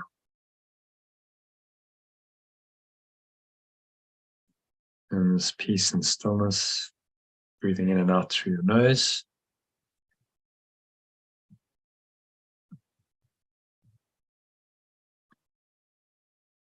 Observe the breath and let these words just drop into this still, calm, quiet, spacious awareness. Pebbles in a pond, a very still, calm, windless day. And absorb them energetically, just tap into the frequency of them. What does it feel like? So you're absorbing this lesson on this section of the text on a deeper level. It's not just intellectual. It's about making it your own. So I'm going to read you the translated, personalized version of the text. So it becomes an affirmation. So say these statements, the I am statements. Me, I, in your mind after me, just to personalize it, to internalize this, make it yours. And just keep watching your breaths and breathing in and out through the nose. That just creates some space for this process to happen. Keeps your mind in a nice, calm, empty, open state. Your mind is then an empty vessel. Allow this to happen. So every system of thought, says Yesha, begins with either a making or an extending. Their resemblance lies in their power as foundations. Their difference lies in what rests upon them. Both are cornerstones for systems of belief by which I live. I am mistaken if I believe that a thought system based on lies is weak, because nothing made by me as an extension of perfect love is without power. It is essential that I realize this, because otherwise I'll be unable to escape from the prison I have made. So just let all that drop. You must recognize that your mind has power.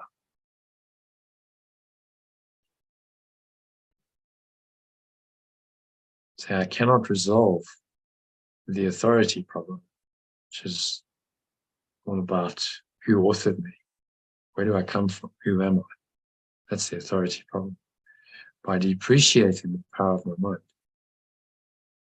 To do so is to deceive myself, and this will hurt me because my mind does have power. I also realize that I cannot weaken it any more than I can weaken pure formless awareness of perfect love. So it has power whether I like it or not. So the devil is a frightening concept to me because he seems extremely powerful and active. I perceive him as a force in combat with pure formless awareness of perfect love, battling yet for possession of my mind. The devil deceives by lies and builds a reality in which everything is in direct opposition to pure formless awareness of perfect love. And that's this world. Yet he has attracted rather than repelled me, and I've been willing to believe his lies in return for gifts of no real worth. Which makes no sense.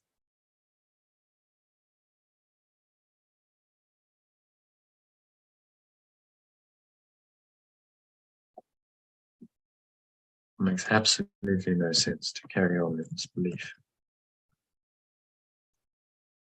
So just keep watching your breath, breathing nice, deep, slow, rhythmical breaths in and out through the nose. And letting these ideas just sink into your subconscious. It's like a sponge absorbing them, soaking them up. You don't have to even try and intellectually understand, just know that it's all going in on a level. So the separation is a system of thought that seems real in time, but it's not real in eternity. All beliefs are real to the believer. Pure formless awareness of perfect love could not have forbidden eating the fruit of the tree of knowledge in the Garden of Eden, because as perfect love, it could not have put them in a position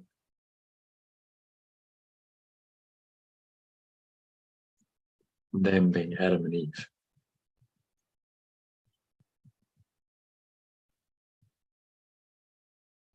Where their own failure was possible.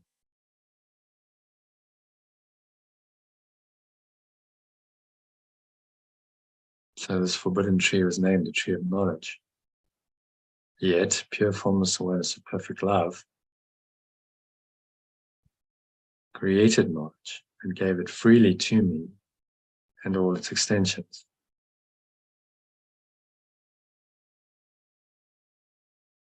I'm sure that any interpretation of the story that makes either pure formless awareness of perfect love or its extensions capable of destroying their own purpose is an error. So God couldn't have done this, couldn't have set up a situation where his own children would inevitably fail. Only the ego could create something like that. Eating of the fruit of the tree of knowledge is really a symbolic expression for self-creating. That's what it means.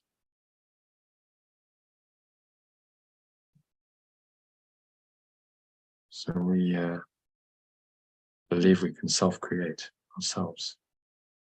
So is there any sense in which pure formless awareness of perfect love and I as its extension are not co-creators? So I didn't create myself. I am created by God. God created me as itself, like itself. This is one of the key foundational principles of the Course in Miracles. I am as God created me. It's a lesson repeated a number of times in the workbook, slightly different forms. So the belief that I created myself is behind the, quote, self-concept, or the image I have made of myself. But images are perceived, not known. Knowledge cannot perceive me, but perception can. And so the world of images is perceptual, and that can deceive me. I can be confused and deceived. I can perceive myself as self-creating, and I cannot do more than believe it.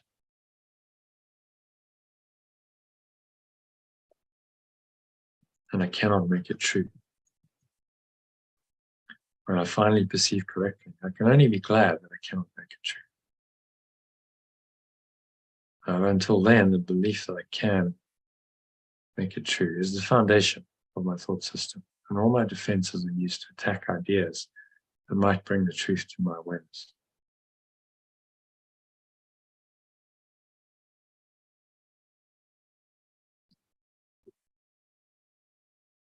I still believe I'm an image of my own making. I cannot remember perfect love because of this. I will not remember what I really am, as long as I believe that I can create myself, which is inconceivable.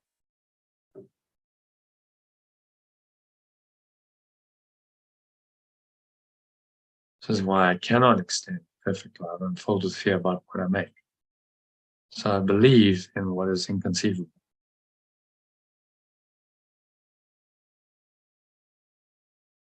And this is my whole problem. This is the authority problem. This is the source of all my pain and suffering, sickness and death. So my mind can make the belief in separation very real and fearful. And this belief is the devil. It seems to be powerful, active, destructive, and clearly in opposition to pure formless awareness, perfect love. I must look at my life and see what the belief in separation has made.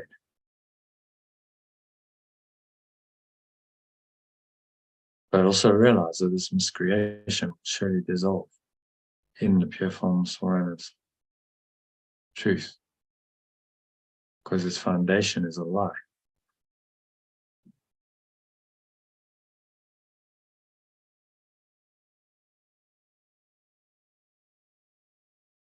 My extension by pure formless awareness, perfect love, is the only foundation that cannot be shaken.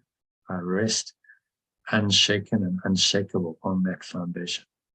My starting point is truth, and I must return my mind to knowing this truth. It's the Alpha and the Omega, beginning and the end, and it's the same. It's a circle, it's a loop. And the end of all of our exploring, says T.S. Eliot, is to come to the place we started at and to know it for the first time.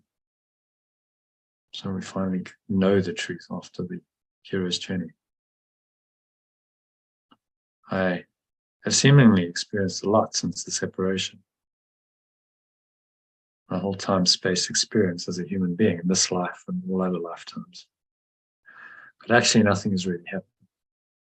myself, capital Self, is still in peace, even though my mind seems to be in conflict. As I approach the truth of who I am, I feel the fear of the destruction of my false thought system, as if it were the fear of death. But there is no death, only my belief in death.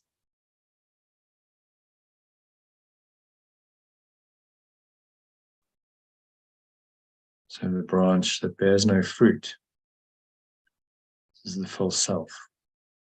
Whole branch of my mind's gone created an illusory self and reality to match will be cut off and wither away. I am glad that this is so. And I will be free. Pure formless awareness will shine from the true foundation of life.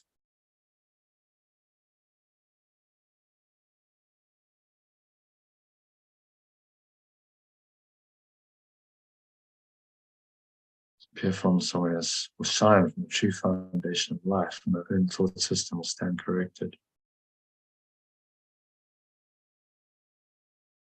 Can't stand any other way.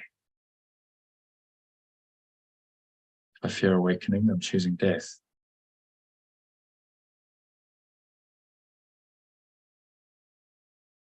Life and death, true awareness, light and darkness or limited awareness, knowledge and perception are irreconcilable. These opposites are irreconcilable. If I believe that they can be reconciled, I believe that pure formless awareness, perfect love, and its extension cannot be.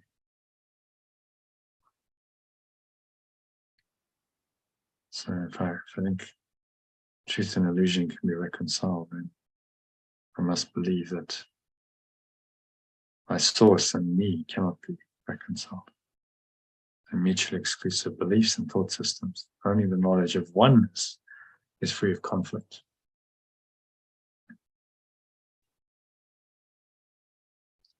So my reality is not of this world.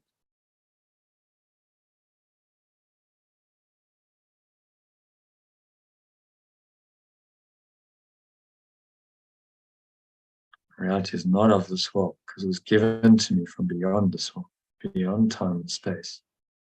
Only in this world is the idea of an authority problem meaningful. The world is not left by death, but by truth. And truth can be known by me, for whom reality is extended right now, and for whom it waits. And so just go there now. This reality has been waiting for you for a very long time.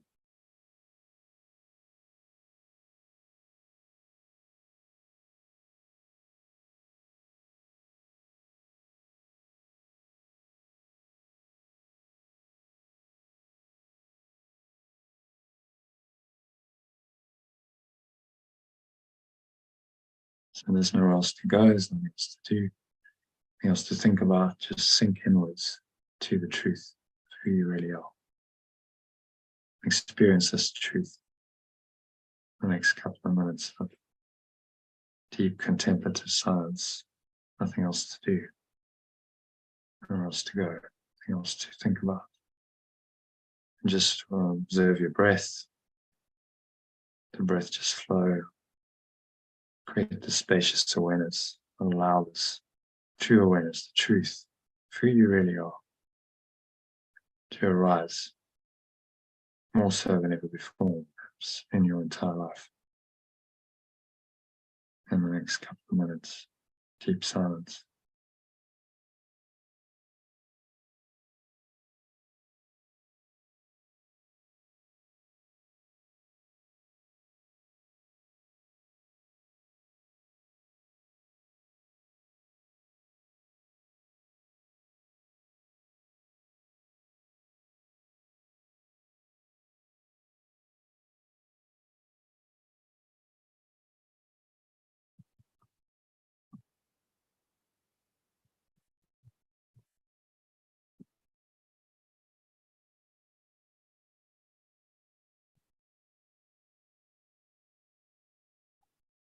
And if any thoughts come up, just be aware of those. And bring them to mind as each one crosses your mind. Hold that in awareness while you tell yourself this thought about whoever or whatever it is not a neutral thought. That thought about whatever is not a neutral thought. And remind yourself, this is the case because I have no neutral thoughts. And exhale. And just blow that thought away. Imagine it's like a cloud just being blown away by the breeze of your breath.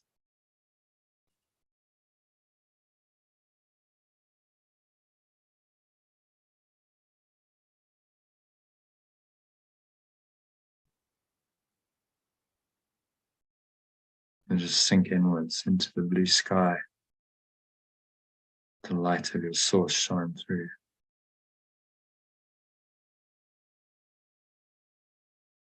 You are in the truth, beyond all illusions, beyond your self-image, dreams of who you thought you were. There's only the truth remaining. So just give yourself permission to experience that fully, completely, and wholly for the next couple of minutes of deep silence.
And so just gently coming back to an awareness of the body, the breath, senses, and the world. And on the count of three, you're going to open your eyes. So 1, just breathing in, noticing how the stomach rises and the chest rises, and the subtle flow of air in through the nostrils. And just pausing at the top of the inhale, scan your mind. So notice any thoughts, emotions, body sensations going on. Particularly anything that feels negative, limiting, contracted, constricting in any way. Breathe into it. And just going to let it go. Remind yourself that thought about whatever is not a neutral thought. So I can choose to release it and be free. Exhale, blow it out. Notice the air flowing out, chest and stomach suck back in. Follow the stomach into the spine, expel the last remaining air out.